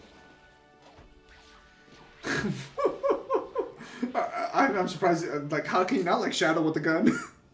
Or Sonic with the gun? Let me put it this way. He makes the most sense with a gun, but it doesn't mean you should do it. Just because it makes sense doesn't mean you should do it. Like Shadow having like Knuckles having a gun arm in the fucking comics. The Speaking of- comic is its own breed of weirdness. All right, that's Speaking also of Sonic stuff, I keep getting Sonic videos directed in my list from like Sonic games where they say the most random shit that I'm pretty sure is like modded in. Like I get things like I think it's either Shadow or Knuckle. It's probably Shadow where he's like, "It's so sad that Steve Jobs died of ligma." I'm like, what the fuck? that's the dub. That's the fan dub. I think. I was about to say there's no way that came out in that game. Like, really? No, it it didn't. That'd be fucking funny if it did. Though. Dude, characters. Like something about this seems really fucked up. Dude, characters in the Dead or Alive roster have soul resistance. I don't think they've ever fought an opponent who like would force them to demonstrate that. Ryu is an exception to the rule if you count Ryu's soul resistance because he's literally fucking part everything in that verse. He's basically the Ichigo of Ninja Gaiden. How strong is Pyramid Head? Well, in terms of just physical strength, like probably like wall level tops, maybe small. But I don't know. At least superhuman. Well, yeah, no, he's definitely Superman. He's carrying a whole giant ass sword with one hand and swinging it easily. Nonsense. leading into tier 4 scaling because there's a star in the background or something. No. Oh, hey, Neo! Oh, it was. Oh shit! Was that an actual argument? Like I was just making fun of something. Hang on, Neo, buddy. So, did you hear that VSB scales the Persona 5 protagonist above the entire SMT cosmology? I heard, and it's dumb. That's just, no. I heard that, and I fucking nearly had an aneurysm. I saw my boy Adam. It looks like a fucking dog sarcophagus thing. No, well, here's the thing. If you were to composite both Megami 10 and Persona's cosmologies, you still wouldn't have Persona as being above Megami 10. Wait, It just wouldn't be feasible at all. so Joker is above Adachi? That doesn't seem right. Also, as well, like Not based. I know depending on who you ask, this is very like controversial, but to me, those are still not the same as the demons from SMT. Get the fuck out of here. Wait, Personas are definitely not. No. Actually, okay. No, I'm not gonna say particularly what I was gonna do, but because I almost leaked my shit. But no. Personas are not demons. They're not even comparable beyond the arbitrary fact that the humanity both created them. Beyond that one fact, they're very, very objectively different. You're right. Stands are not demons. Please go on. Who would win, Naruto Wait. or Crash Bandicoot? Oh, sorry. Go ahead. Unironically, I can actually make. Well, not even ironically, Crash could actually take that. No joke. Like, not even. Wait, what fight? Naruto or Crash Bandicoot? Crash would fucking murder him. Yeah, no, that's If you want to composite Crash, okay, so this depends. If you want to take the insane timeline, then he gets 4. If you just want to completely composite Crash, then he gets 4, where he gets an inaccessible speed feat, and you can get him with some of the GBA games where pre-retcon for Entrance would give him the 5D. I didn't buy DOA 4 and I don't have Dead or Alive 5 downloaded. That's why we're skipping the 6. Fuck off. Yeah, even though those things are, it just depends on how you take them. At the even without using that as well, Crash in himself has very consistent like planet level scaling. And I know you can argue Naruto as being like somewhere in that too, but Crash is like way higher into that. He's like in the Yoda tons of force. But yeah. But what about speed? Is Crash light speed, fellas? Actually, yeah, he actually has a lot of feats that can be argued as that. He's actually hold on a second. We're specifically Wink! Wink! Nah, he actually unironically he actually is If I wanted to, unironic.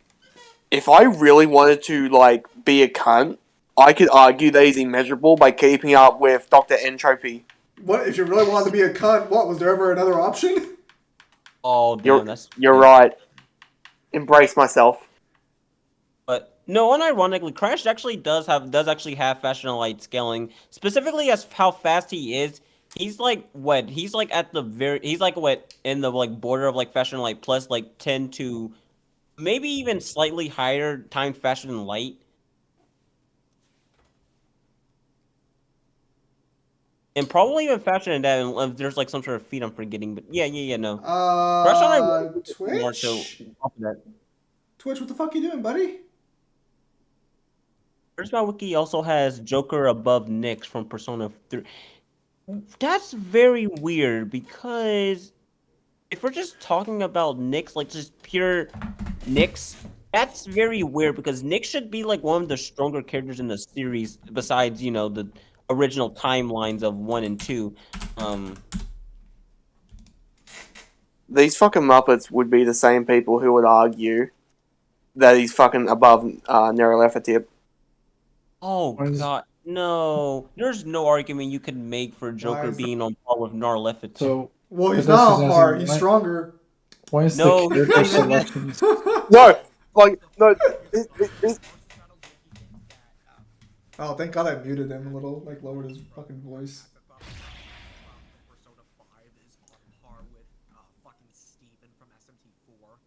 Oh, get out of here. So, Like, what hurts my soul is that they have Joker at Universal for some fucking reason, and yet Surf is still stuck at fucking like multi-plus. No. For one thing, I think I made my opinions on what I think of 1A Persona. I absolutely do not agree with 1A Persona at all. Like, it's dumb if I'm being genuinely honest. And even if you were to composite SMT and Persona's cosmologies, Persona would not scale to like the 1A stuff at all. that's There's fucking literally weird. there's nothing that they have that would scale. There's nothing that they would have that would scale to it at all. Because the 1A stuff specifically comes from a lot of the more powerful characters most characters don't even scale to themselves. So, Why is the I wanted to do the character boss selections being given its battle blood type? at the final. Oh, I guess I'll answer that. So most Japanese, like, characters and profiles do offer blood types for characters. I don't know why specifically. If I had to make a guess, it's just like flavor, like just like character flavor. Our personalities based on blood types in Japan. That's stupid. Yeah, no, so apparently I can't stream the final fucking fight for you guys because every time I click story, it actually just fucking stops the stream. That's fucking weird. No one's gonna care about your guys' fucking story. I promise you that one, DOA. Also, let's see here. Looking through. Nothing particular.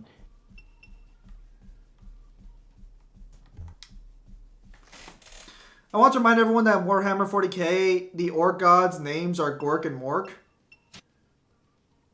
What? Still stupid, but It's- also believable.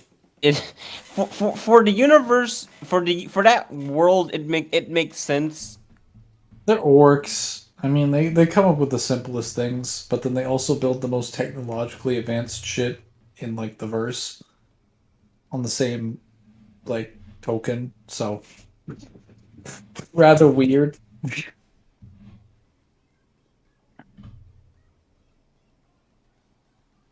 It's a pleasure. Damn it, I haven't played this game in so long. I'm getting my ass beat. No. Fuck. Disappointing bit. This is not my main. It's not my main. I promise you. Damn, she just got thrown on her. She just got thrown on her head. I'm wearing a wedding dress. Have mercy. She just threw her on her head. How did she not get paralyzed? That was an ass Who's whooping. ever- What? Who's ever had the moment when they realize that the CPUs are just a way better challenge than most people online? Oh shit! Wait, her makes the game's too strong. Fuck you.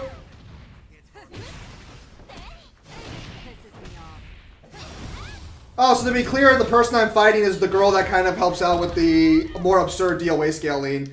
If she could. No! Adam, I am not. This is not. She's too busy feeling you up to. This is canonic. This is a wedding dress. This is a wedding dress. I am wearing a wedding dress. Not every wedding dress is a white. That is a misconception. That right there is a wedding dress. And it's a very good looking wedding dress, so show you some fucking respect. Hey, you don't have. You don't have to justify it to us, sweetheart. No, like ironically, it's actually a really nice color of blue. Oh, I thought you were talking about the one on the other girl for a minute. I was like, "There's no fucking way that's a wedding dress. Get the hell out of here!" No, that's a schoolgirl cosplay outfit. Like, who are you? It could lying be a to? wedding dress. Yeah, for a fucking like hentai involving a gangbang, maybe. No, that blue one could be a wedding dress. Oh, No, no, all It boys. doesn't have a hairpiece for some reason though. Like a Oh, veil. someone mentioned Fantasy Star. That's pretty neat. That's pretty neat. I tried downloading it at one point. Wasn't really into it. Okay, I'm not okay. So I do like the Fantasy Star Online games, but I'm more so a fan of the original 4 RPGs. Oh, it was an RPG series? Yeah, it started off as a traditional RPG series, and one of the earliest ones at that too. But it was for the Sega Master System and Genesis. Yeah, no, the original Fantasy Star games are fucking great, and the fourth one in particular is like one of my favorite games of all time.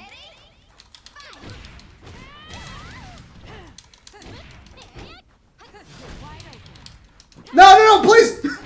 Why are these girls so fucking fast?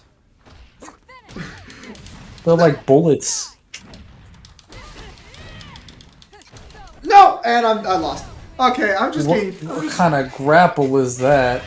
Talk to me about Tekken being bullshit. This girl's running circles around you. She doesn't even let you touch the floor. Well, she scales to level 2C Mangler, so you know there's that. Okay, I'm getting my ass just fucking destroyed. Show me what you've got. 嬉しいな。 Is Ryan talking shit in the background? I lowered him down to like 10 volume. I can still hear his voice. It's like that little voice in the back of my head telling me something, and I'm just like, are you real? What I find weird about that grab is that she grabs you, throws you down to the ground, your legs are facing down towards the ground as if you're falling, and then she just hits you and you're just standing upright again. It's like the laws of physics have a complete disregard for what just happened. Nobody watching. Okay. So if you don't think that's a wedding dress, you're thinking too like fucking traditional. That's a bomb ass wedding dress. It doesn't look like the DVD ring crossover. It is not the DVD and the ring crossover. No, I am. What the fuck? There are plenty of wedding dresses that don't have who's that? veils, Put 'em in. and they don't have to specifically be colored in white either. Okay, so to understand a little bit about wedding dresses, we gotta talk about what the white actually symbolizes. The white symbolizes purity. This bitch is part of the DOA Extreme cast. There is no way she's fucking pure. And I just got my ass beat. Well, Tekken... So, actually, Neo, I know you kind of like hate fighting game questions, but by any chance, have you ever dabbled in Tekken Scaling? I have, and I know a good amount of it. Okay, so where would you say the top of the cast scales to? The cast themselves, I would say personally the top tiers of tech. Well, okay, so here's where you separate into different ones. You get like your upper top tiers who like scale to a Zazel, who's like multi-con to like No! at the very most planet, but I think multi-con is more better. Then you just have your regulars who scale to Jack and hit country level. And then just below that, you pretty much get like anything from like what? Beyond that, you just pretty much get like your typical like wall. We're starting over. Come here. Superhuman to wall level. Yeah, so pretty much, yeah, that's pretty much where you get top tiers in Tekken are like multi-con. All right, so And what you're then- saying is that how the fuck did I forget his name? What you're saying is oh my goodness. I feel so embarrassed now. What the fuck is his name? Who? What you're Let's go up saying? here. You're saying Yujiro Solo's the verse. I mean, I don't read that series. I can't actually say anything. Just let me have that. I fucked up. Anyways, yeah, no. So this is a wedding dress. Like it is I'm cannot. off to bed. All right, layers, man. So there's actually a few other wedding dresses. Like you got of the weirder ones. I think this is one of the different ones as well. You have Alpha Phase 4 here wearing a black version of that outfit. I'm trying to think if there's any other weird wedding dresses. You bitch. Because like when you think wedding dress, you're probably thinking something like this, right? You're thinking something like this, fucking Red Dusk. Jin Kazami should scale to top tier. So you're thinking something like this. Yeah, no, Jin directly fought Azazel from what I remember. So, yeah. Actually, let me go to the costumes real quickly. How strong is Loki in High School DxD? I actually don't know. Okay, we're actually gonna switch our characters because we kept getting no. Yeah. Continue. Yeah, although, yeah, like I said, it just depends. Although surprisingly, Tekken isn't too shabby when it comes to that. So there's that at least.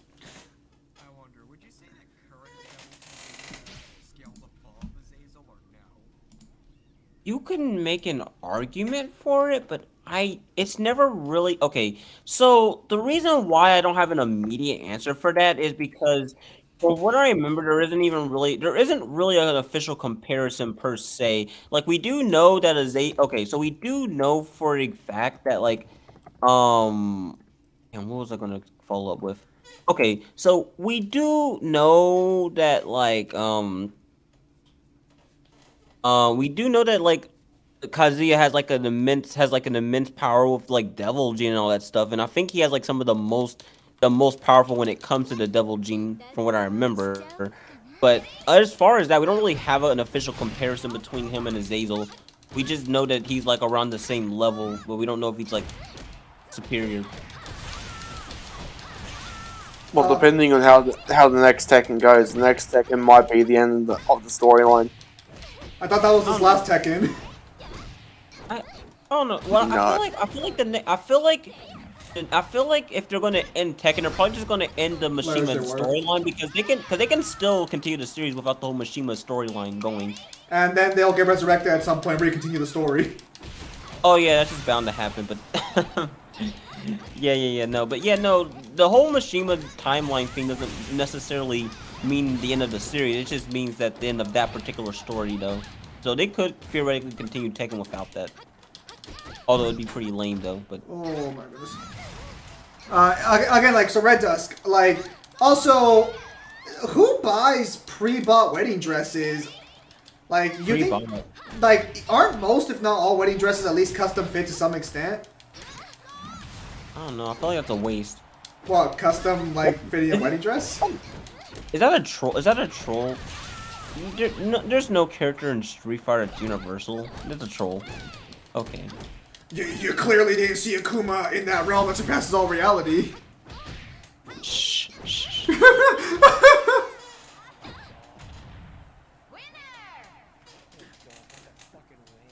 Well, okay, so are you referring to the comics? Because I think maybe in the comics you can argue, like, the top... Like, can't you argue, like, fucking Guild in the comics is universal or something? Okay, I will admit that there are some stuff in the comics that you can argue. I don't agree with them being at level, but you actually at least can feasibly make an argument for them. But, like, as far as the games go, there's literally nothing like that at all. Which leads me to believe that this is probably a troll. Granted, Ryu isn't anything to sleep on either, but he's actually pretty decently powerful as well. But yeah. I mean, look, the series can come talk to me when it gets some decent light speed scaling. Bro, not every series can have light speed scaling, but okay. How embarrassing! Thank you. I have to do one per stream. And also, it is kind of like a little weird, considering the fact that there's a guy who apparently can move at the speed of light with his fucking tackle, according to the description.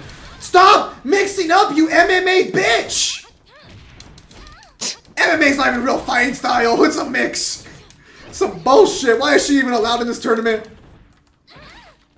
Oh my god, dude. She is actually kicking your ass, man.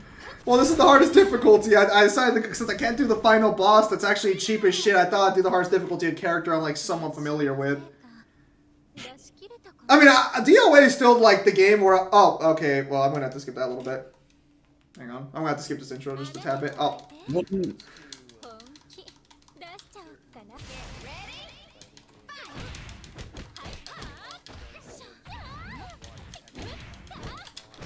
Fuck! She knows how to use my character better than I do! Wouldn't Ryu's Shinko Hadoken be light speed? I mean, not from what I know, no.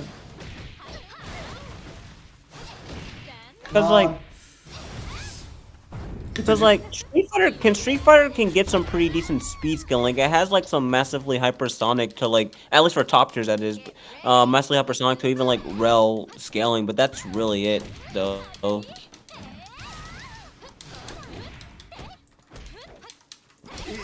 You're making M. Bison cry over there in the corner. How is Akuma supposed to beat Shao Kahn if he's not even light speed? Come on, Neo. Come on! That if they really wanted to do that fight should have been Rao or it should have been Kazuya. But no, they're saving Kazuya for Wesker because Wesker's the only opponent Kazuya can beat. That's one thing. I can see the connections, but like, okay, dude. Alright. If you look at all of the other fights that Kazuya has, he gets horribly demolished. Which ones? あなたが相手さあ Tell 始めましょう Against I'd have to actually go back and take a look at some of the requests, but I looked at some of them and it's like gross. せーの Only in a game with fucking bikini fighters is Aikido a decent fighting style. お見通し Wesker? Yeah, no, because they both run a corporation. They both are biologically well, they're not biologically engineered, but they both have like. Corporation. Okay. What? One runs a corporation. The other is basically like a hand-bred like scientist. Yeah, like I said, they both run corporations. What's your problem? Wow. Listen, man. I'm just saying, what seemingly good matchup with Demolish Kazuya?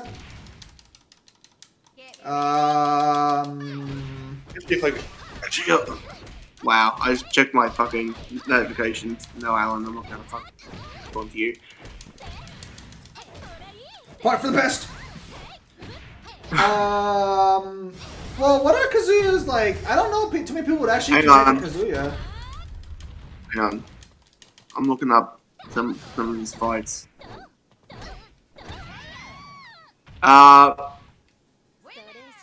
Apparently there's, and I'm just going off like the Death Battle Fanon because it's the fucking easiest. Akuma, he'd lose that. Wesker, he'd win that. You could have Ganondorf if you want. Oh, I wonder who wins that one. You could have the Green Goblin. Okay, that just really depends. But also, what? You could have Liu Kang. Liu Kang? What the fuck? Wouldn't that make more sense for Jin? Well, I mean, I guess. Well, to be fair, I can understand the aspect of antagonist versus protagonist of a different rival series. I guess. That's not injustice. Actually, that's a great question. Why have they not done Liu Kang versus like fucking what was it, Jago from fucking Killer Instinct? Probably because Killer Instinct is a little less popular when it comes to requests. They did that one green chick from it, didn't they? Well, what was her name? That was yeah. No, they did her way back when they weren't really doing stuff like that per se. Yeah, if they were to do the research now, I think the result would be a bit different. How'd you grab that? Well, it depends since like Killer Instinct now got separated into like 2 different timelines and shit. Whack. So like, yeah, it's very weird. I'm still gonna advocate for the next like Soul Calibur fight, Davy Jones versus like Cervantes. Cervantes being from where? Oh, I know Cervantes Stomps. I just like the aesthetic. No. I mean, like, what series? Soul Come Calibur. on! Yeah, they did Glacius.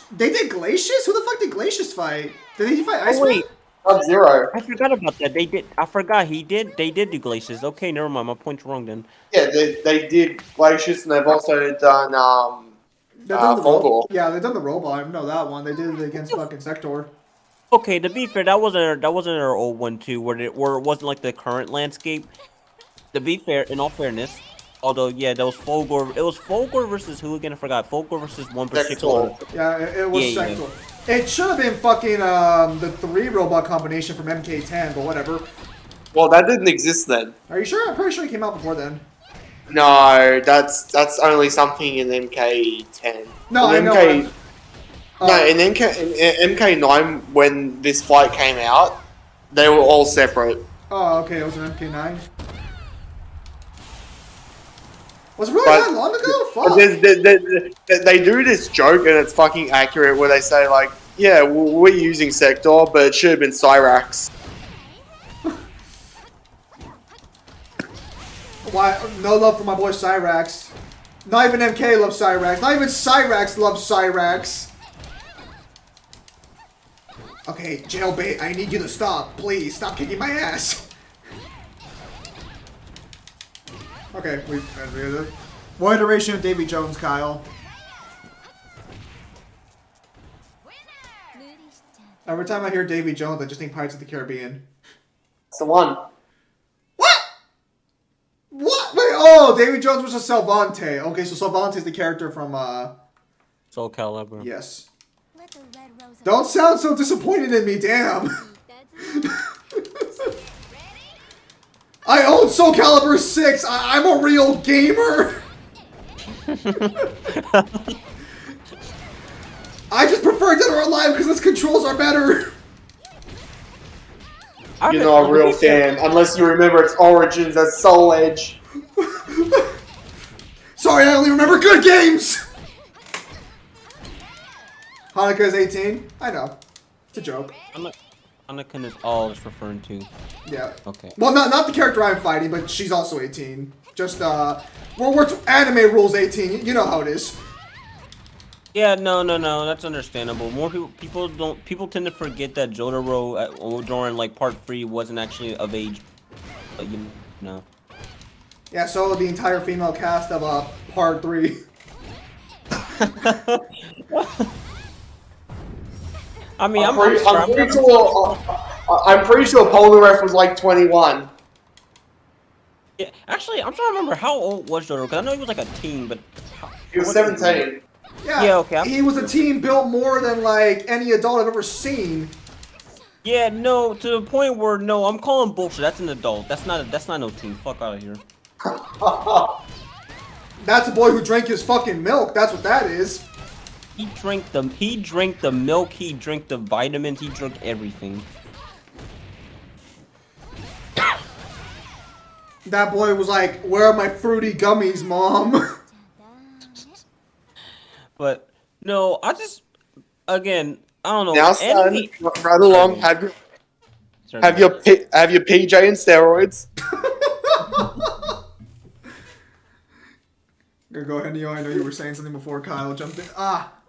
Remember, honey, you can't go to school without your daily injection. We don't want you to get roid rage out there. What was I gonna say? No, I just, in general, anime ages, or just ages in Japanese just be weird. Granted, it is rooted in some reality because Japanese folks be aging profusely slowly, but also too, what else was I gonna say? No, just some anime ages, or just some ages for like Japanese characters just really confuse me. One that we brought up before was fucking Lulu. She's not 20. She's not 22. You can't convince me about that. But she is though. No! Oh, why didn't that work? Don't mind me. What if? Are we talking about from Final Fantasy X? Yes, her. Sorry? Are you gonna sit there and tell me that Waka is also 18? Nah, get the fuck out of here. That guy is 40. Look at him. Yeah, no, it's crazy. I refuse to believe that Waka is 18 too. Like, it's crazy. He looks like he'd be at the very least in his 20s. Why does Orin almost look younger than him? Oh, no. Damn it! Actually, funny enough, Actually, I have taken one more. To be fair, in the original Japanese, some of them actually are implied to be older. For example, well, when I'm talking about protagonists, I'm talking about more so like the just the original games per se, because like I said, how it works in like the mangas and stuff like that's probably gonna be a bit different. But yeah, no, some of them actually are older than what they are. For example, it's kind of implied that for example, the protagonist and what was it? Protagonist and X and Y are capable of actually drinking. Like that's in the original Japanese. Well, I don't know if you've been to Mexico, but drinking age in Mexico is as soon as you can talk. well, as far as I remember, didn't people assume all the protagonists were 10 because they assumed that from the anime? Because Ash Yeah, said he no. was 10. Well, for one thing, the protagonists are not 10. Not even all of them are 10. Most of them are actually older than that. Look, Actually, a lot of them the actually best, are like. Sorry, go on. the best I can see it on is like 16. Yeah. So. Oh, Yeah, no. break Rule 34's heart. I mean, they're not gonna care, but Yeah, no, in general, Pokemon characters are like, either they can actually, a lot of times they're just a lot older, or sometimes, even a lot younger than what they look. It's just crazy. But yeah, no, ages in like Japanese medium could just be really ridiculous at times. And again, I refuse, and I do absolutely refuse to believe that Yoko is 14. Fuck off. She is not a 14-year-old. You're lying. Who is Yoko? Can I have a picture? And why is the giant octopus not destroying the ship? Because it likes chip. It's like a hat. It only doesn't like it when we fucking hit, like, the octopus when we... I'm sorry, but I agree with that because Kamiya is not fucking like 14 either. Yes, he is. No, fucking not. Have you seen the guy? Look, unless he's got a 5 o'clock aftershave, he's not an adult. He basically does. That I know is gonna be taken down in 10 minutes. God damn, don't get me... Listen, I love Gurren Lagann and all, but like... So... Yeah, no, it's juicy. some of these characters are just hard to fucking tell their ages without actually looking it up. Also, like, when I found out this little fact, I could never see Orin differently in the fact that, like, Orin's character model, like Orin's face is based off Bruce Willis. Oh my god. Oh my god, dude. Fuck off. I can't unsee it now. You're actually right. God damn.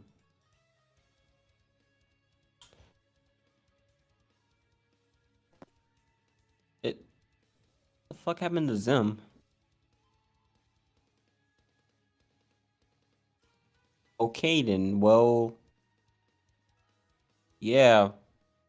Okay. Wait, did his fucking bulb just go out? I... I think it did. I'm...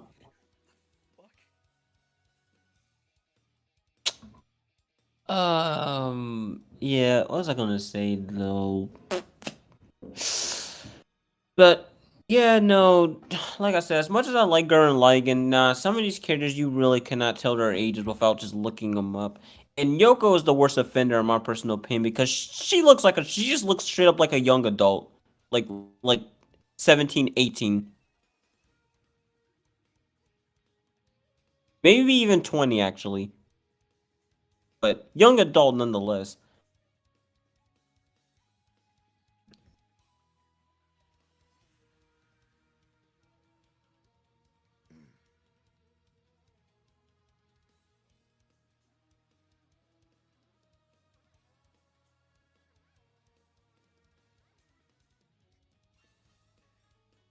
I'm just looking at the stream camera. It looks like Xena's just fucking unconscious. Never mind. Oh, wait, is that... Moves. What the hell? It just like went dark and I was just so confused on what happened for a sec.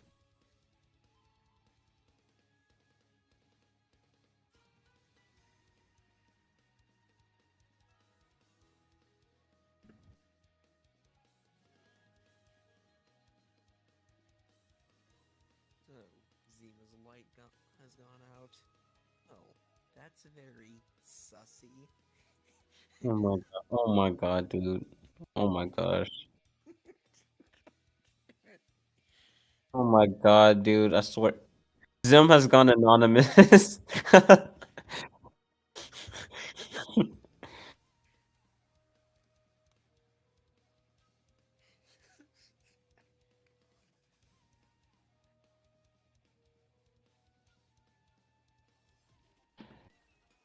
The hell was that? Oh yeah, that's right.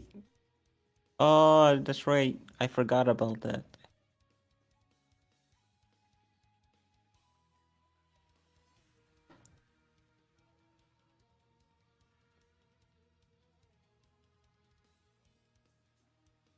Now or never. Because I know it's going to be taking down like 10 minutes. Why the fuck do I have... Why the fuck do I have 17 fucking viewers? What the fuck? Oh yes.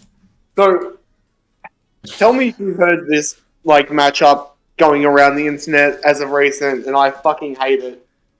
Battle Beast versus fucking Boros. I've seen that actually. I hate that. I hate that so much. Wait, really? You do? I don't like it. I want Deoxys so bad. I mean, to be fair, yes, I absolutely do want Deoxys versus Boros just to see Deoxys, but also because it actually works. But no, I actually don't. I actually particularly don't mind Battle Beast versus Boros. Both of them murder stomp Boros into the fucking ground. It just depends on, do you want it brutally or do you want it like telepathically? So, Battle Beast is the guy from Invincible. And sorry guys, my brother was showing me No Way Home spoilers, so that's why I had to go dark for a second. Oh. It seems there's a clip on YouTube that's going to probably be taken down in like 10 seconds from now. Oh shit, better find it. Also, so you guys said Dante Fandom in Dead or Alive, but would Dead or Alive characters Fandom may cry? Well, it really kind of depends. I don't really think like the... Also, again, like, so they exist in Ninja... Why do I have 17 viewers? What the fuck? This is so... Where are you all coming from? You have come. Look, so far in terms of like Invincible matches, you can either give me Omni-Man versus Bardock, or you can give me Frag versus like Zod. You mean Omni-Man versus Homelander, right? Well, if you're gonna put Homelander in a fight, put him up against Hancock. That or like the main antagonist from like Megamind. I mean Titan. Yeah. Oh, Titan should speed blitz. He scales to Omni-Man, or not Omni-Man. He scales to Metro Man, right?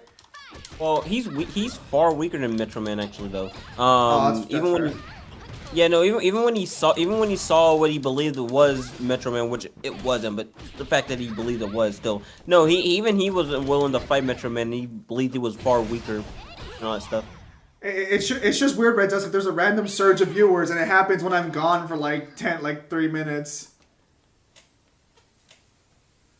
Oh, I'm seeing No Way Home on Thursday, like first showing at my theater at 3 o'clock in the afternoon. Oh, that's gonna be spicy. Is Pep Demon still here or no? Don't you spoil that for me. Spoil. I don't spoil movies, guys. That ain't me. Kyle, how much are you willing to buy for my silence?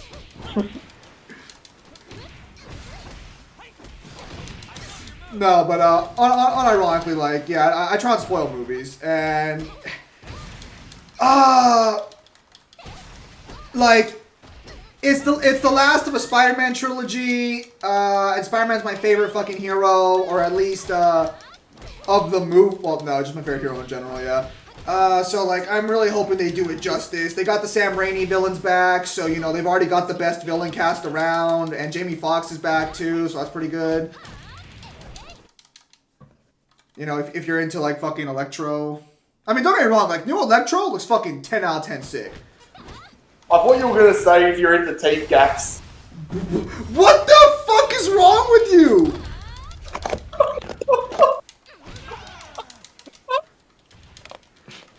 Next, we're gonna say next. Well, oh, you know, I'll tell you what. That's actually better than I thought you were gonna say. So you know what? That's actually fine. What you guys gonna say? Don't worry about it.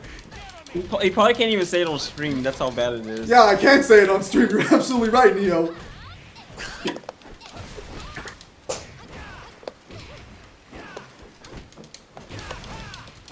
Yes! Fuck yes! Wait, Alright. who is Battle Beast?